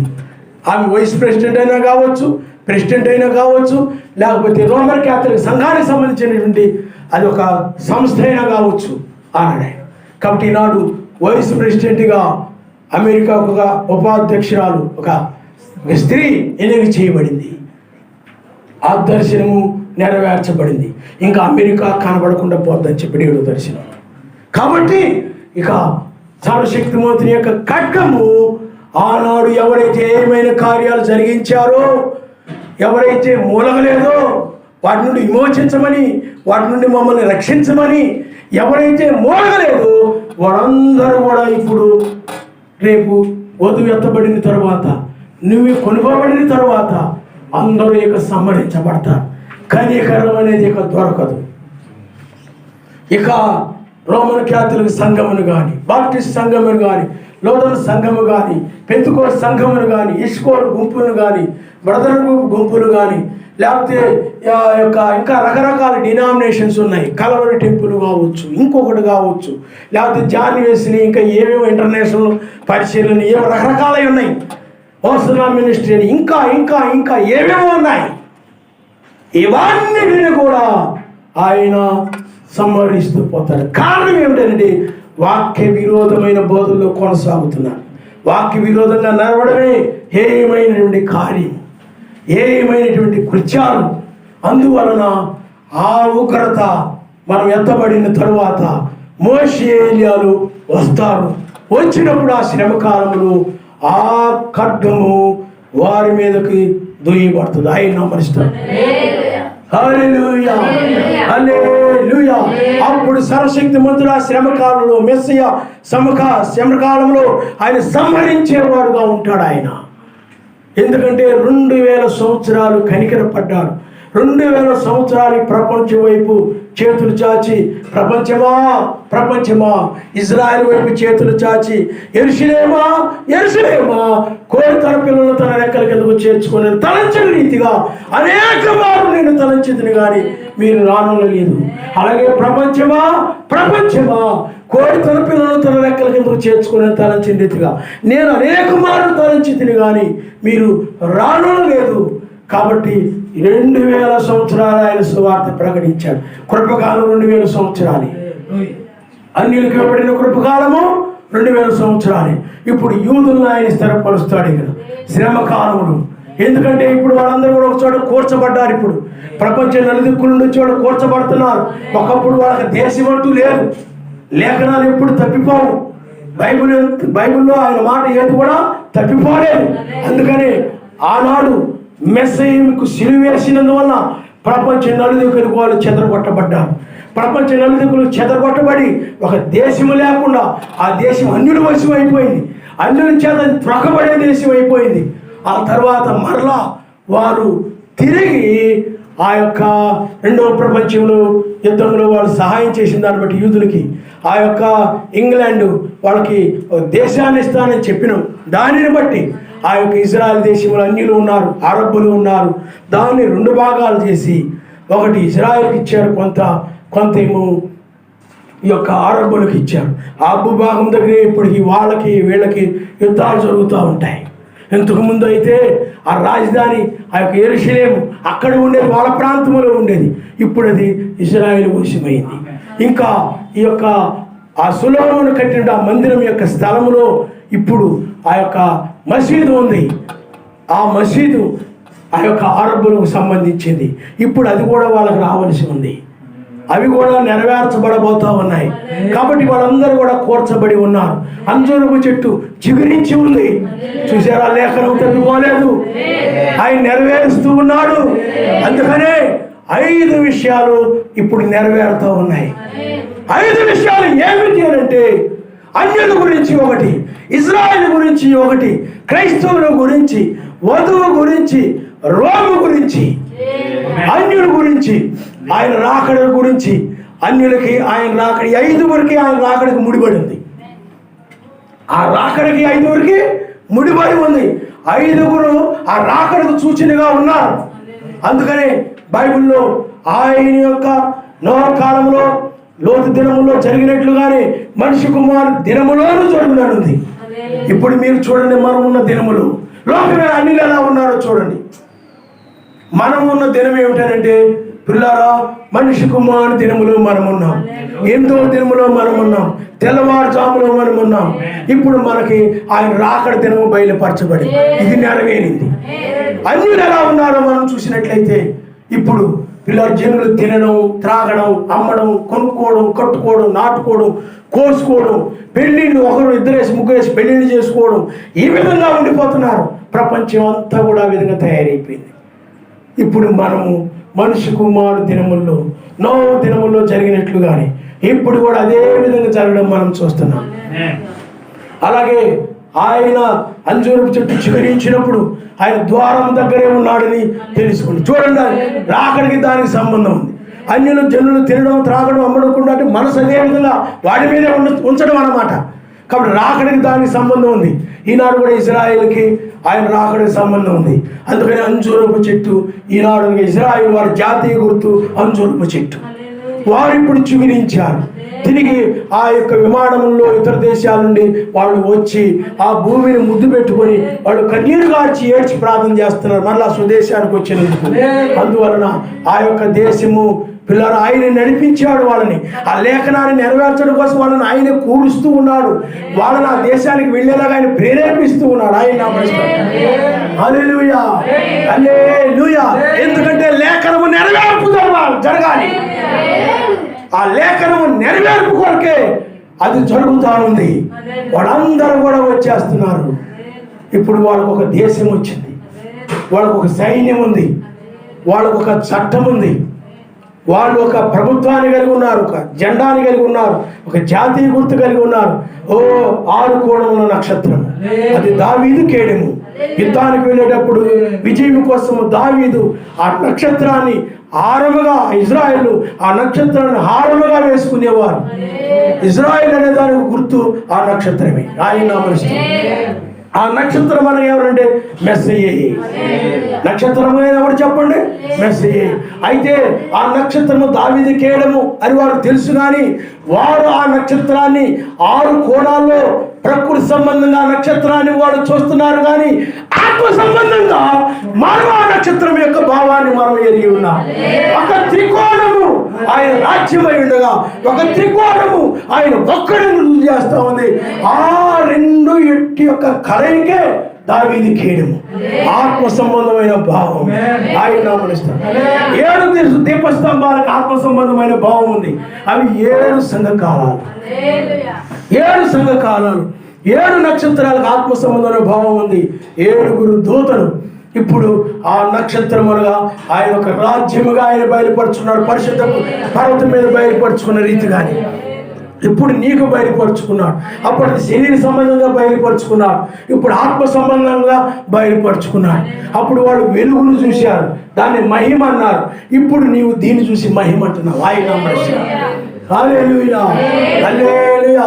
అందువల్ల ఆ వెలుగును చూస్తే రక్షించబడరు. నీవు నీతి, సమాధానము, పరిశుద్ధాత్మ, ఆనందము, ఈ నక్షత్రము ఆయన ఒక్కడే, యావే, యాషువా, పరిశుద్ధాత్మ, 6 కోణములు నక్షత్రము. ఇవి కలిగి ఉన్నప్పుడు నీవు ఆ నక్షత్రాన్ని కలిగి ఉన్నట్లే. అర్థమైందండి? మనం ఏదో ఒక ఆకారాన్ని మనం చూస్తున్నాం, కానీ ఆత్మ సంబంధంగా ఇప్పుడు ఆ నక్షత్రాన్ని వాళ్ళు మెడలో వేసుకున్నారు, హారముగా ధరించుకునేవారు. కానీ నీవు మెడలో దేన్ని ధరించుకుంటున్నావు అంటే నీతి, సమాధానం, పరిశుద్ధాత్మ, ఆనందాన్ని ఆయన ఒక్కడనే దాన్ని నువ్వు ధరించుకుంటున్నావు. ఆయన నామనిస్తాడు. హల్లెలూయా. ఆ గుర్తుని మెడలో వేసుకుని నువ్వు తిరగక్కర్లేదు. నువ్వు నీతిమంతుడిగా, సమాధానం కలిగి, పరిశుద్ధాత్మ ఆనందంతో ఆయన ఒక్కడనే విశ్వాసంతో ఉంటే ఆ నక్షత్రాన్ని నువ్వు కలిగి ఉన్నట్టే.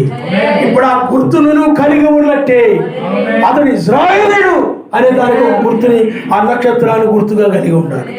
నీవు కూడా ఆత్మ సంబంధమైన ఇశ్రాయేలుని ఆయన యొక్క వధువు అని చెప్పడం కోసము ఈ యొక్క నక్షత్రాన్ని నువ్వు కలిగి ఉన్నావు. ఆ నక్షత్రమే వేకువ నక్షత్రము. ఈ గుర్తును బట్టే నిన్ను ఈ ఉగ్రత నుండి ఆయన తప్పించి పైకి తీసుకొని వెళతాడు. కాబట్టి ఇప్పుడు ఇశ్రాయేలీయులు అక్కడ కూర్చబడి ఉన్నారు.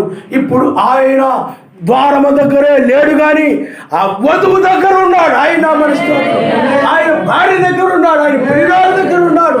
అందుకే ప్రియురాలు దానికి ప్రియురాలు కాని దానికి ప్రియురాలు పేరు పెట్టి ఇప్పుడు నీ దగ్గర ఉన్నాడు. ఆయన హల్లెలూయా. ఇశ్రాయేలు అక్కడ శుభ్రించినప్పుడు ఇప్పుడు నీ దగ్గర ఉన్నాడు. నిన్ను పైకి తీసుకుని వెళ్ళిన తర్వాత ఇశ్రాయేలు దగ్గరికి వెళ్తాడు. ఆయన నామనిస్తాడు. హల్లెలూయా. అప్పుడు నిన్ను వారిని ఒకటి చేస్తాడు. అందుకని రెండు నెరవేర్చబడ్డ 3 చూస్తున్నాం. 3వది కనిపెట్టిన దినముల్లో వచ్చుననుంది. ఈనాడు మనుషులు ఆయన ఎత్తబడడం కోసం, ఆయన ఎప్పుడు వస్తే వెళ్ళిపోదామని ఆయన కోసం కనిపెట్టేవారు ఎవరు లేరు. అందుకని కనిపెట్టిన దినముల్లో ఆయన వచ్చును. ఆయన రాకడికి కనిపెట్టిన దినములకు సంబంధం ఉంది. అందుకనే ఇప్పుడు ఆయన వచ్చి ఉండగా జనులు ఎవరు దానికోసం కనిపెట్టడం లేదు. లోకాశీర్వాదాల కోసం కనిపెడుతున్నారు, లోక సంబంధమైన వాటి కోసం కనిపెడుతున్నారు, ఉద్యోగాల కోసం, యొక్క పెళ్ళిళ్ళ కోసం, ప్రమోషన్ల కోసం, వాటి కోసం, వీటి కోసం ఆ విధంగా ప్రార్థన చేస్తున్నారు, కనిపెడుతున్నారు. కానీ ఆయన వస్తే ఆయనతో వెళ్ళిపోవాలని కనిపెట్టడం లేదు. రెండవది ఈ వధువు సంఘాలకి ఆయన వచ్చాడు. ఇప్పుడు ఆయన రాకడలో ఉన్నాము. 1996లో ఆయన అకస్మాత్తుగా వచ్చాడు. అకస్మాత్తుగా. ఎందుకనంటే ఆయన వచ్చే వరకు కూడా నాకు తెలియదు వేపుచుకు వర్తమానం ఉందని, సంఘానికి తెలియదు, ఎవరికి తెలియదు. అకస్మాత్తుగా బయలుపరచబడినప్పుడే తెలియజేయబడి ఆయన 1996లో అకస్మాత్తుగా వచ్చాడు. ముందుగా ఎవరికి తెలియదు. ఆయన నామనిస్తాడు.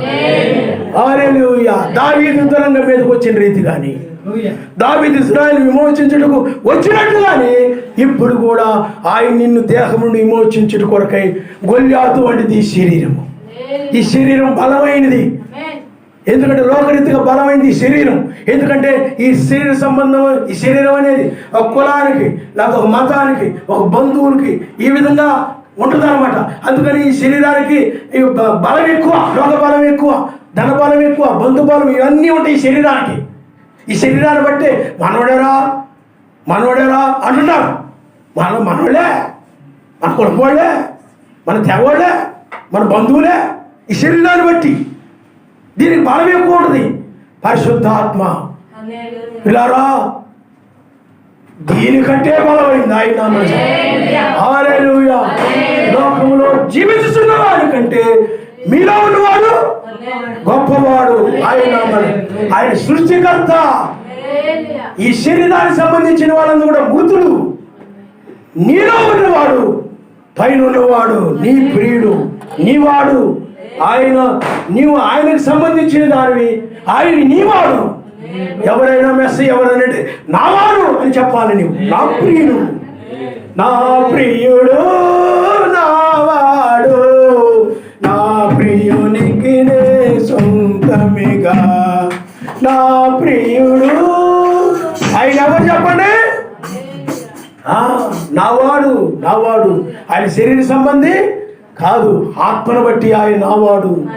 కాబట్టి అందుకే నీవు ఎవరికి సంబంధించిన వ్యక్తి అమ్మా అంటే పలానోళ్ళకి సంబంధించిన వ్యక్తినండి కాదు, నువ్వు ఆయనకి సంబంధించిన వ్యక్తి. ఆయన నామనిస్తావు. హల్లెలూయా. అందువలన ఇప్పుడు నీవు ఒక గుర్తున, నక్షత్రం యొక్క గుర్తును నువ్వు పొందుకొని ఉన్నావు. అది సర్వశక్తిమంతుని యొక్క ముద్ర.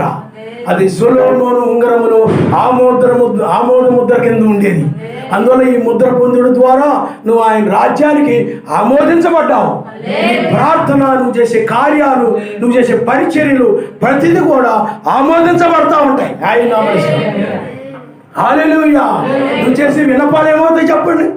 ఆమోదించబడతాయి. ఆత్మ సంబంధమైనవి, పరలోక సంబంధమైనవి. ఈ దేహం యొక్క విమోచన కొరకు నువ్వు చేసే ప్రతిదీ కూడా ఆయన ఆమోదించి ఈ శరీరాన్ని విమోచించి ఆయన పైగా తీసుకుని వెళ్తాడు. తర్వాత ఇప్పుడు సంఘాలన్నీ కూడా అవి కనిపెట్టడం లేదు.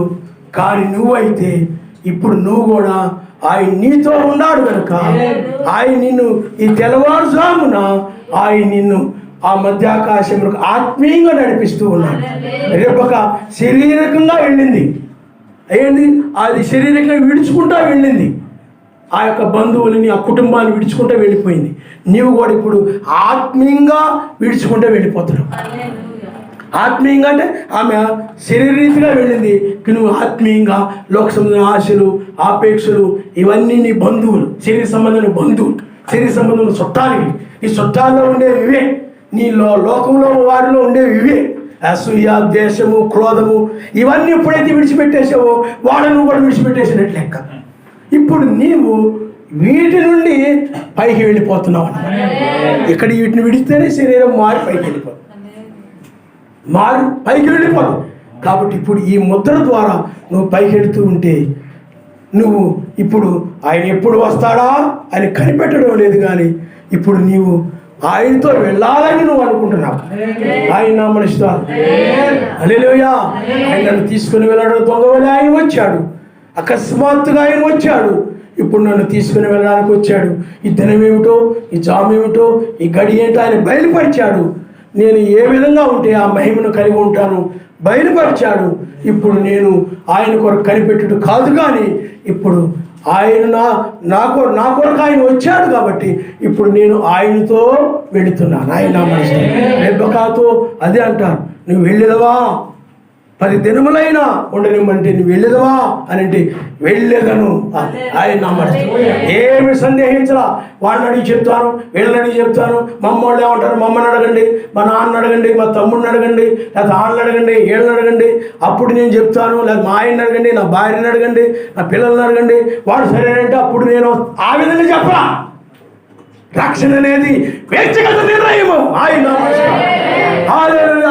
నీ రక్షణ విషయంలో, నీ నిర్ణయం విషయంలో వేరే వాళ్ళ సలహా అవసరం లేదు. ఎందుకంటే వ్యక్తిగతంగా నీవు రక్షించబడతావు కాబట్టి ఆ నిర్ణయం నువ్వు తీసుకోవాలి. నువ్వు రక్షించబడతావు, విడిచిపెట్టబడతావు, ఎవరి నిర్ణయం వాళ్ళు తీసుకోవాలి.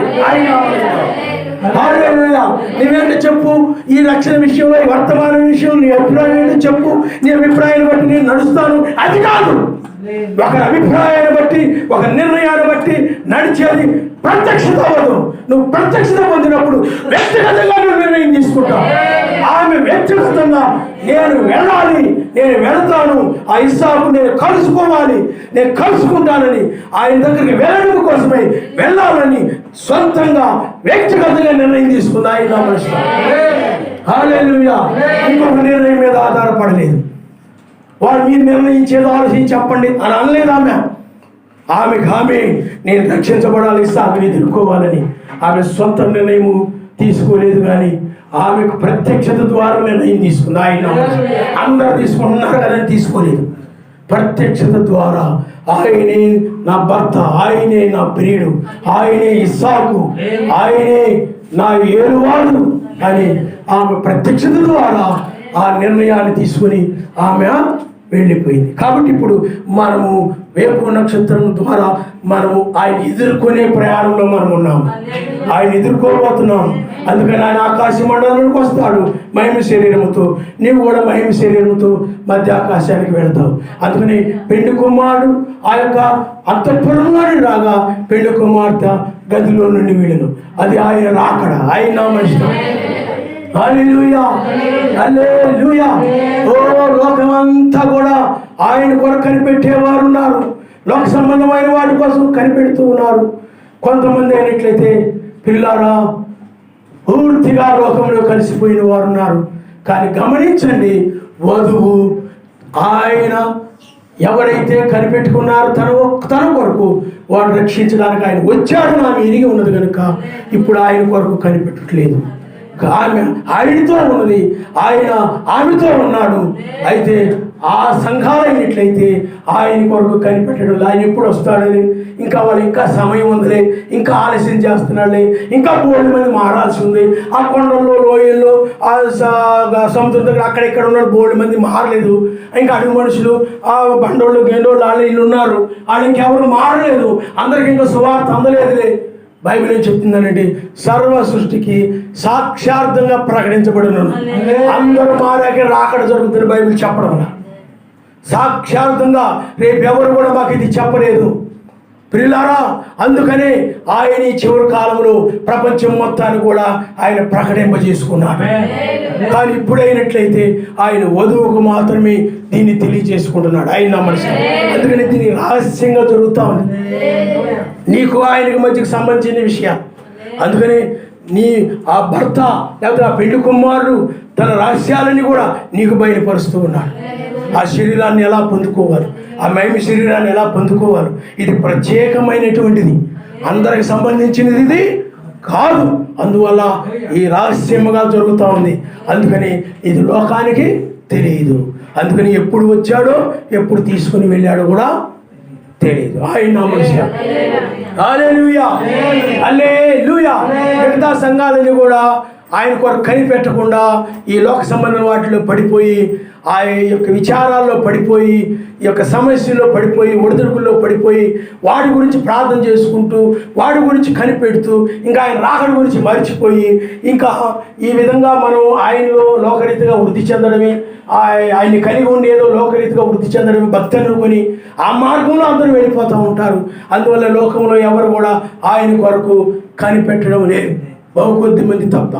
కానీ ఇప్పుడైతే ఆయన వధువు ఆయనతో ఉన్నది. ఆయన హల్లెలూయా అని కనిపెట్టిన దినముల్లో ఆయన వచ్చాడు. పాప పురుషుడు బయలుపరచబడితేనే ఆ దినము రాదును. పాప పురుషుడు ఎవరో బయలుపరచబడ్డాడు. వాడే పాప పురుషుడు. విగ్రహారాధన బైబిల్ అంతా కూడా మార్చి పరలోక ప్రార్థన మార్చేశాడు. ఆది కాండంలో మొదటి అధ్యాయంలో తప్పులు ఉన్నాయి, అది దాన్ని కూడా మార్చాలని ఏమేమో అన్నీ కూడా బైబిల్లో ఉన్నవి లేనివి తీసివేసి అతడు సొంతగా ఒక బైబిల్ను తయారు చేసి ఆ విధంగా సాతానుడు కూడా దేవుని కుమారుడే, స్వలింగ సంపర్కులు కూడా దేవుని కుమారులే అని చెప్తున్నాడు. అంటే సర్వశక్తిమంతుడు కుమారులు అని చెప్తున్నాడు. స్వలింగ సంపర్కులు అంటే ఇప్పుడు ఇద్దరు స్త్రీలు కలిసి వివాహం చేసుకుంటున్నారు, ఇద్దరు పురుషులు కలిసి వివాహం చేసుకుంటున్నారు. ఇలాంటివి సొదొమ గొమొర్రాలో ఉండేవి. ఆ పురుషుడితో పురుషుడు కామోద్రేకం కలిగి ఉండేవారు, స్త్రీలతో స్త్రీలు కామోద్రేకం కలిగి ఉండేవారు. అందుకని ఆ ఉద్రేకాన్ని బట్టే ఆ దూతలు వచ్చినప్పుడు దొమ్మిగా మూగారు. అలాంటిదా ఈ ప్రపంచం ఇప్పుడు చెడిపోయి ఉన్నది, పాడైపోయి ఉన్నది. కాబట్టి పిల్లారా, అవన్నీ కూడా దేవుని బిడ్డలే, సర్వశక్తిమంతుని బిడ్డలే అలాంటి వాళ్ళని పోపు చెప్తున్నాడు. కాబట్టి ఇతడు ఏమైనాడు చెప్పండి, పాపపు పురుషుడు. ఈనాడు అతడు బయలుపరచబడ్డాడు. అతడి సంఖ్య 666ని బయలుపరచబడింది. అతడు 13లో ఎన్నిక చేయబడ్డాడు. 13 నుండి వచ్చాడు. అమెరికా నుండి ఎప్పుడు కూడా ఆ ఒక పోపు రాలేదు. ఈ 2000 సంవత్సరాల్లో ఇప్పుడు పోపు వచ్చాడు. అలాగే అమెరికాకి ఎప్పుడు ఒక స్త్రీ ఉప అధ్యక్షురాలుగా లేదు. కానీ ఇప్పుడు ఎప్పుడు లేనంతగా అమెరికా చరిత్రలో ఇదే మొదటిసారి. పోపు కూడా రావడం ఇదే మొదటిసారి. బైబిల్లో చెప్పినవన్నీ కూడా జరుగుతూ ఉన్నాయి. కాబట్టి 5 మనము చూస్తున్నాం: అన్యులు, ఇజ్రాయేలు, వధువు, సంఘాలు, రోమన్ క్యాథలిక్ సంఘం, పోప్, వాటికన్ సిటీ. అందుకని మతము రాజకీయము ఏకమైపోతాయి. మెస్సీని సిలువ వేసింది ఏమిటి చెప్పండి? మతము ప్రభుత్వం ఏకమయ్యాయి.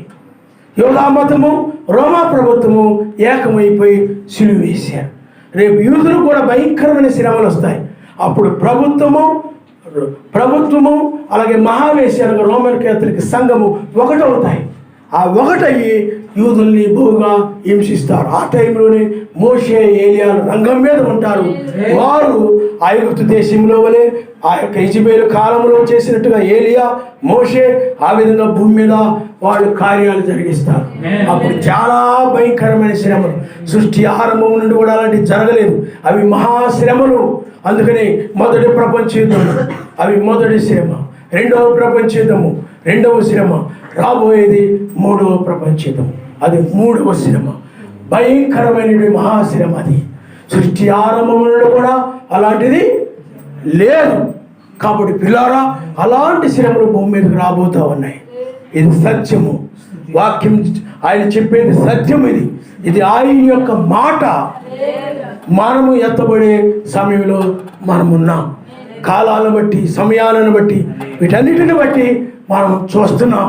కాబట్టి ఇది ముద్రలు ఇది గుర్తులు వేసేటువంటి కాలము.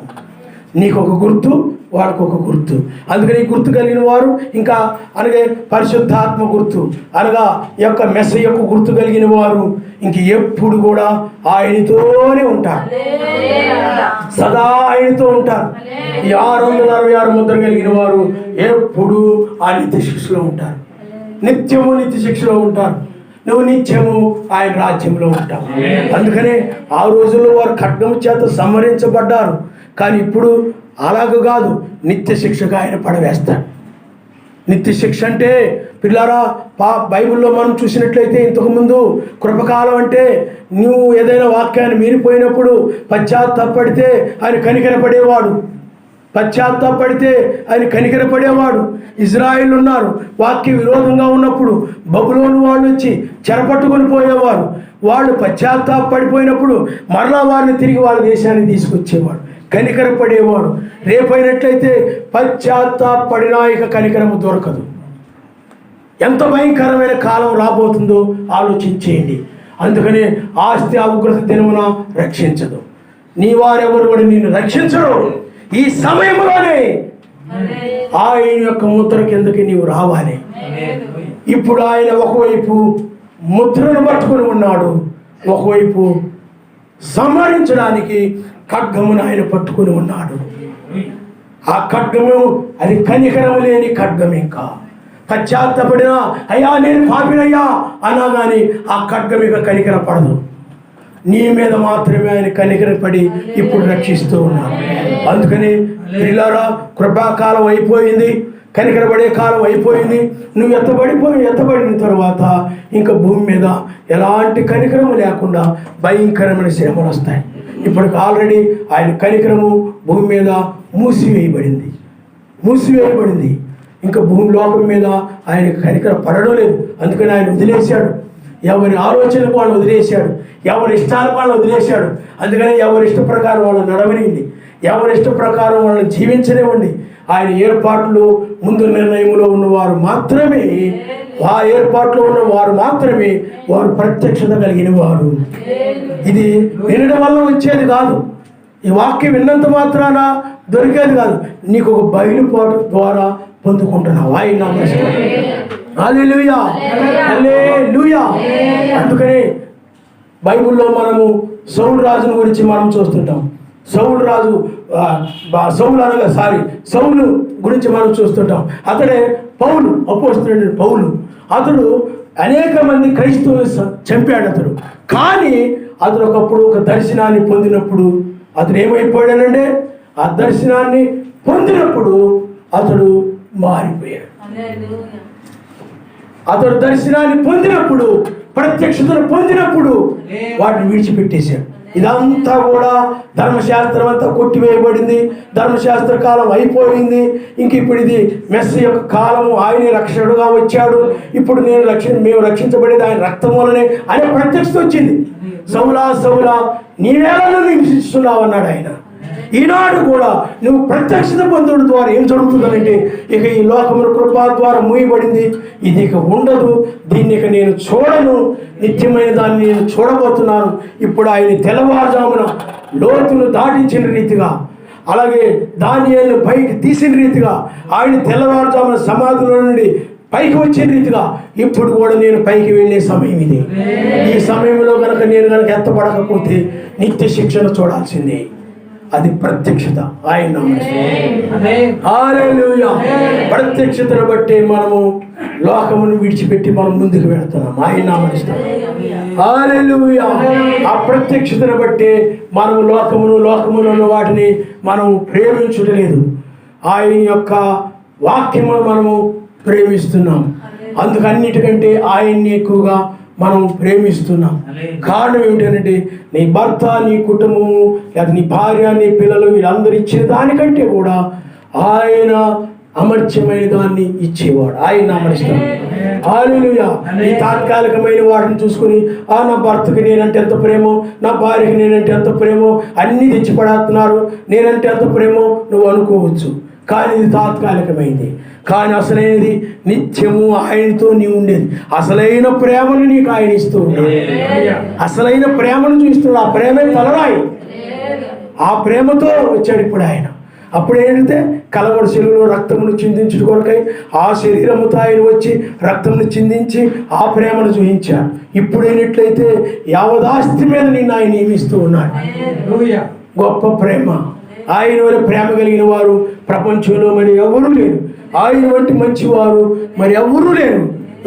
ఇప్పుడు ఆయన ఈ లోకం యొక్క జనులు మార్పు చెందిన దానిని బట్టి ఆయన తీర్పు సింహాసనం మీదకి మారవలసి వచ్చింది. ఆయన అమరుస్తాడు. ఆ తీర్పు సింహాసనం మీదకి ఆయన మారుట కారణము ఈ ప్రజల యొక్క ఏమైన కార్యాలే, ఏమైన క్రియలే. వీరి వ్యభిచారం బట్టి, వీరి దొంగతనం బట్టి, వీరి అవినీతిని బట్టి, అన్యాయం బట్టి, మోసమును బట్టి, ఈ యొక్క దుష్కార్యమును బట్టి, వీటన్నిటిని బట్టి ఆయన ఈ లోకం మీదకు తీర్పు తీసుకుని రావాల్సి వచ్చింది. అయితే ఆయన నీ మీద కరుణా సంపన్నుడుగా ఆయన ఉన్నాడు. మనం ప్రేమిద్దాం. ఆయన మన తండ్రి. ఆ ముద్ర ఆయన యొక్క నక్షత్రమే, ఆయనే ఆ ముద్ర. 333 ఆయనే. మృగం ముద్ర మనకొద్దు. అది మృగం ముద్ర కలిగిన వారికి ఖడ్గము చేత సంహరించబడతారు. అది ప్రతిదండన దినాలని బైబిల్ చెప్తా ఉంది. కాబట్టి మనకు ఆ మార్గం వద్దు, మనకి ముద్ర కావాలి. తలలో ఉంచుకోండి, మనం ప్రార్థన చేసుకుందాం. ఆయన్ను ప్రేమిస్తున్నావా?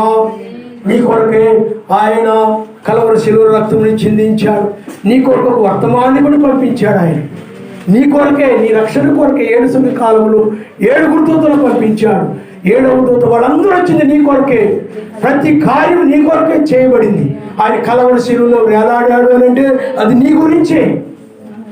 నీ పాపములు ఆయన మీద మోపబడ్డాయి. 7 దూతలు వచ్చారంటే నీ గురించే. 7 సంఘకాలంలో మర్మాలు తెరవబడ్డాయి, అవన్నీ నీ గురించే. అంతగా ప్రేమించి ఆయన నువ్వు నిర్లక్ష్యం చేస్తున్నావేమో. 7వ ముద్రను ఆయన తెచ్చాడంటే నీవు రక్షించబడాలని. 7వ ముద్రని ఆయన రాకడ 7 ఉరుములు ఉన్నాయి. ఇవన్నీ కూడా తాత్కాలికమైన లోకము, తాత్కాలికమైన మనుషులు. మనుషుల కోసం నువ్వు బ్రతకొద్దు, మనుషుల కోసం నువ్వు జీవించొద్దు. ఆయన కోసం బ్రతుకు. ఆయన పక్షంగా నిలబడితే నీ రక్షణ కలుగుతుంది. ఆ రక్షణ కోసమై ఆయన కోసం నువ్వు నిలబడు, ఆయన పక్షంగా నువ్వు నిలబడు. హల్లెలూయా, హల్లెలూయా, హల్లెలూయా. అప్పుడు యేసుకేలు అంటున్నాడు, శేషములో నేను ఒక్కడినే మిగిలిపోయి ఉన్నాను. ఈనాడు కూడా ఆయన ఖడ్గం అన్ని సంఘాల మీద వెళ్ళిపోయింది. ఆయన ముద్ర 666 ముద్ర, ఆయన ఖడ్గము ఆ యొక్క ఖడ్గము వలె అందరి మీదకి వెళ్ళిపోయింది. వారందరికి 666 ముద్ర వేసాడు ఆయన. హల్లెలూయా, హల్లెలూయా, హల్లెలూయా. ఆ ఖడ్గము, ఆ వాక్యం అనే ఖడ్గము 666 ముద్ర కింద శిక్షించేటువంటి ఖడ్గం. అది 666 ముద్ర అంటే ఆయన వాక్యము కాదు కానీ, ఆయన ఖడ్గము కాదు కానీ, అది మృగమై ఉన్నది. అది పోపుల మృగము. హల్లెలూయా, హల్లెలూయా, హల్లెలూయా. ఆ ముద్ర కింద ఉన్న వారిని ఆయన కనికరించబడకుండా సంహరించబోతున్నాడు. అందుకని నీ ఒక్కదాని యేసుకేలు వలె నిలిచి ఉన్నావా? చాలా ధన్యురాలు. యేసుకేలు మాత్రమే నిలిచి ఉన్నాడు. మూలిగాడు అతడే. దేహం యొక్క విమోచన కొరకై లోకాశలను విమోచించమని, శరీరాశలను విమోచించమని, ఐక్య విచారాలను విమోచించమని, వీటన్నిటి గురించి కూడా అతడు మూలిగాడు. హల్లెలూయా, హల్లెలూయా, హల్లెలూయా, హల్లెలూయా. నువ్వు ఆయన ఇష్ట ప్రకారం నడుస్తూ ఉన్నావు కనుక స్తోత్రం, స్తోత్రం, స్తోత్రం, స్తోత్రం, స్తోత్రం.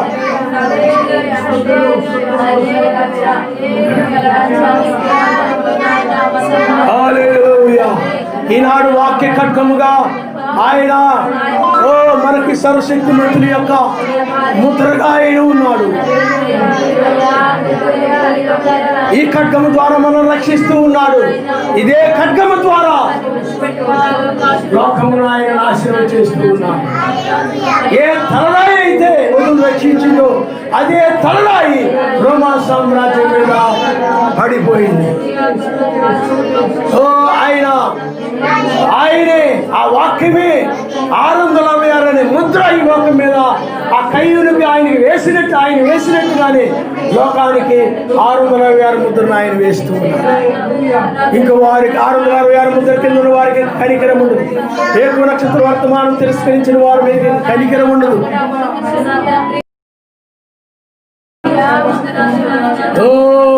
ఆయన కయ్యూనికి ముద్ర వేసిన రీతిగానే వాక్యం ఇప్పుడు లోకానికి ఆ మృగ ముద్రని ఆ యొక్క పోపు ముద్రని లోకానికి ఆ వాక్యమే వేస్తా ఉంది.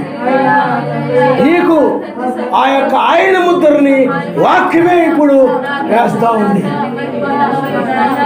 ఒక గుర్తు. హల్లెలూయా, హల్లెలూయా, హల్లెలూయా, హల్లెలూయా, హల్లెలూయా, హల్లెలూయా.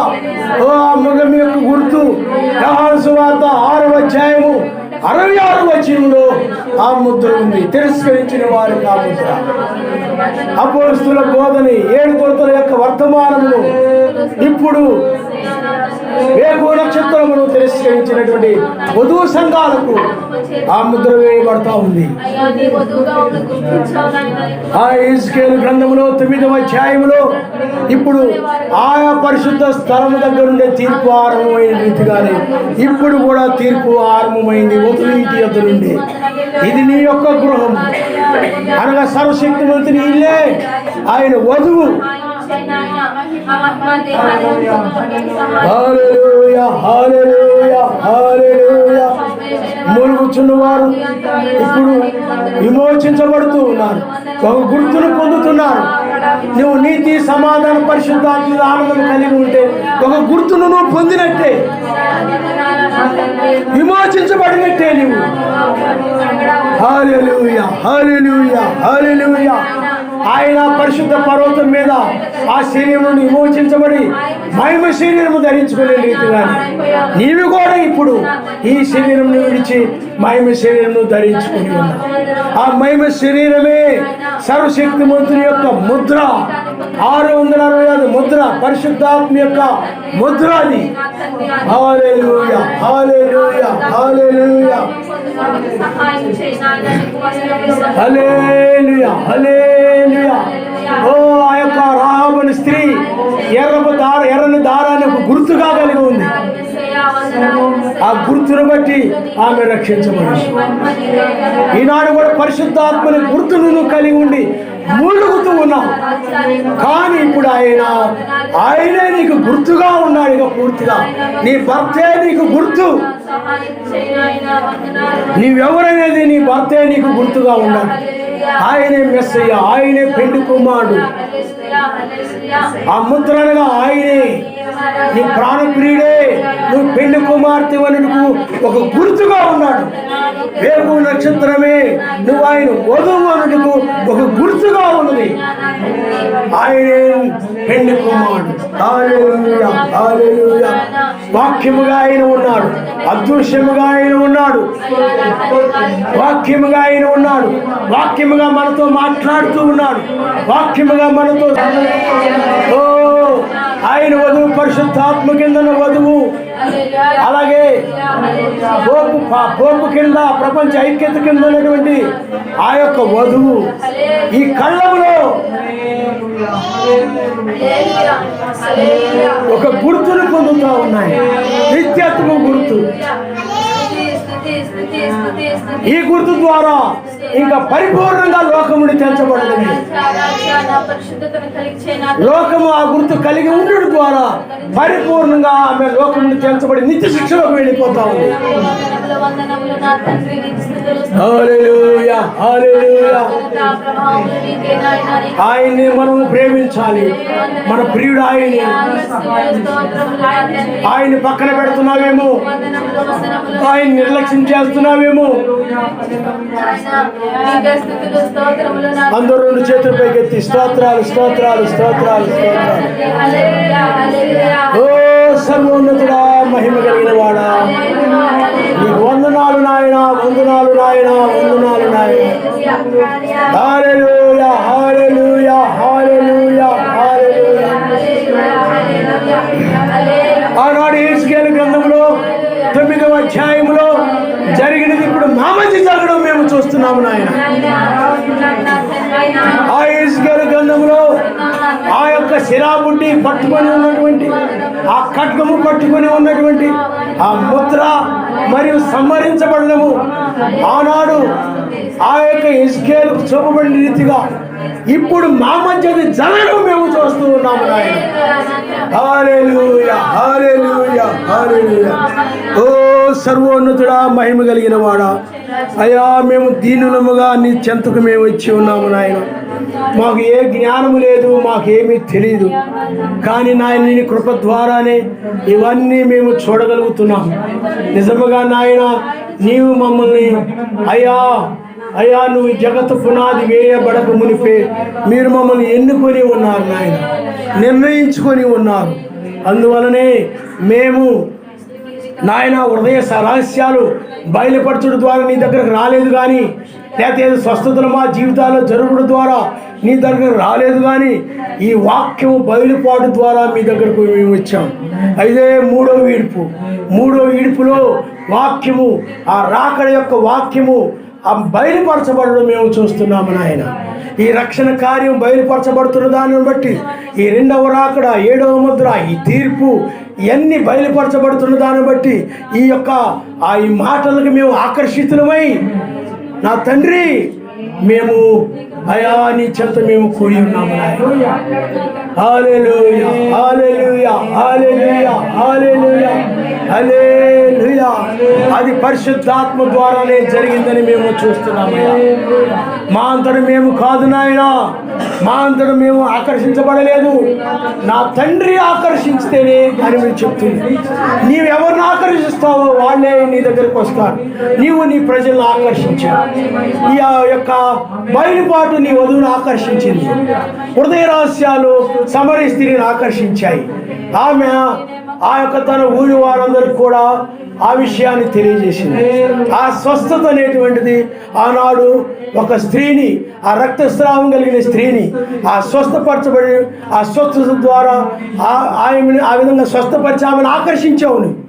ఇప్పుడు కూడా ఈ నక్షత్రము నాయన ఆనాడు 3 యూదులను ఆకర్షించింది. 3 యూదులు ఆ నక్షత్రాన్ని చూసి ఆకర్షితులైపోయారు.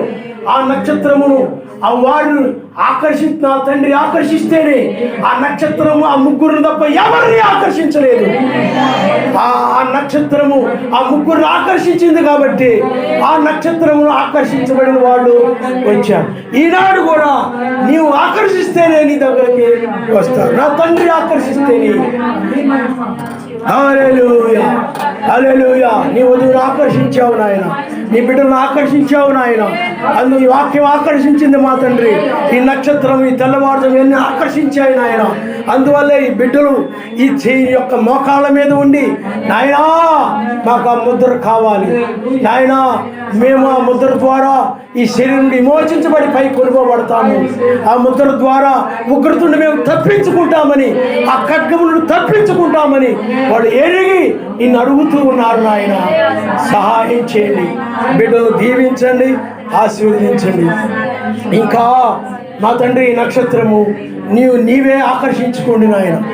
నా తండ్రి నన్ను బట్టి కాదు, ఈ సంఘాన్ని బట్టి కాదు, ఈ మందిరాన్ని బట్టి కాదు, ఎవరు ఆకర్షించబడకుండా వాక్యాన్ని బట్టే, బయలుపాటుని బట్టే నాయన నీవు వారిని నువ్వు ఆకర్షిస్తేనే అయస్కాంతము ఇనుమును ఆకర్షించిన రీతిగా ఆ ఇనుము, ఆ యొక్క అయస్కాంతము ఆ ఇనుమునకు, ఆ యొక్క అయస్కాంతమును బట్టి ఆ ఇనుము అయస్కాంతం వైపు వచ్చేస్తాయి.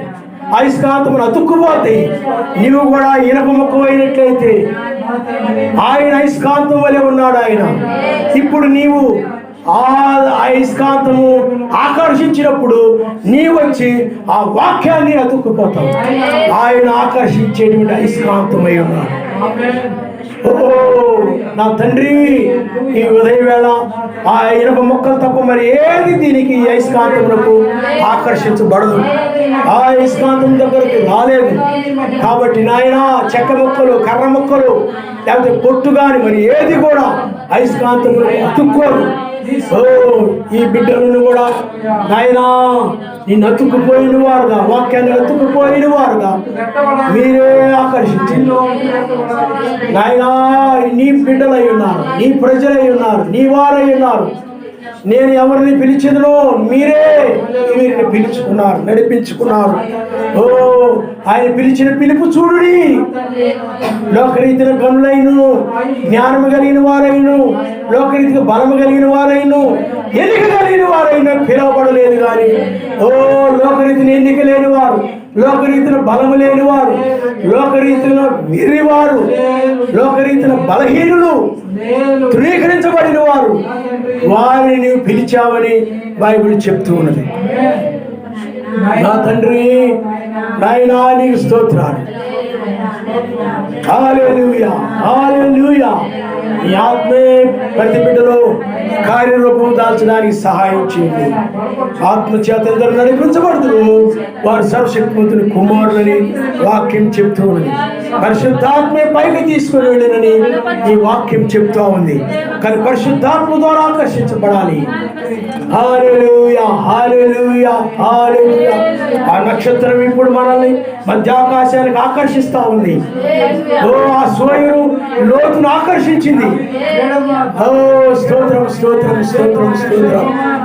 ఓ ఆ ఓడ లోతు ఆ యొక్క నోహుని ఆకర్షించింది. ఆ రక్షణ ఆకర్షించింది. అనేక మంది మీద ఆకర్షించలేదు. అలాగే ఆ ఎర్ర సముద్రం ఒడ్డు ఇజ్రాయెల్ని ఆకర్షించింది కనుక వారు ఆ ఒడ్డుకు చేరాలనుకున్నారు.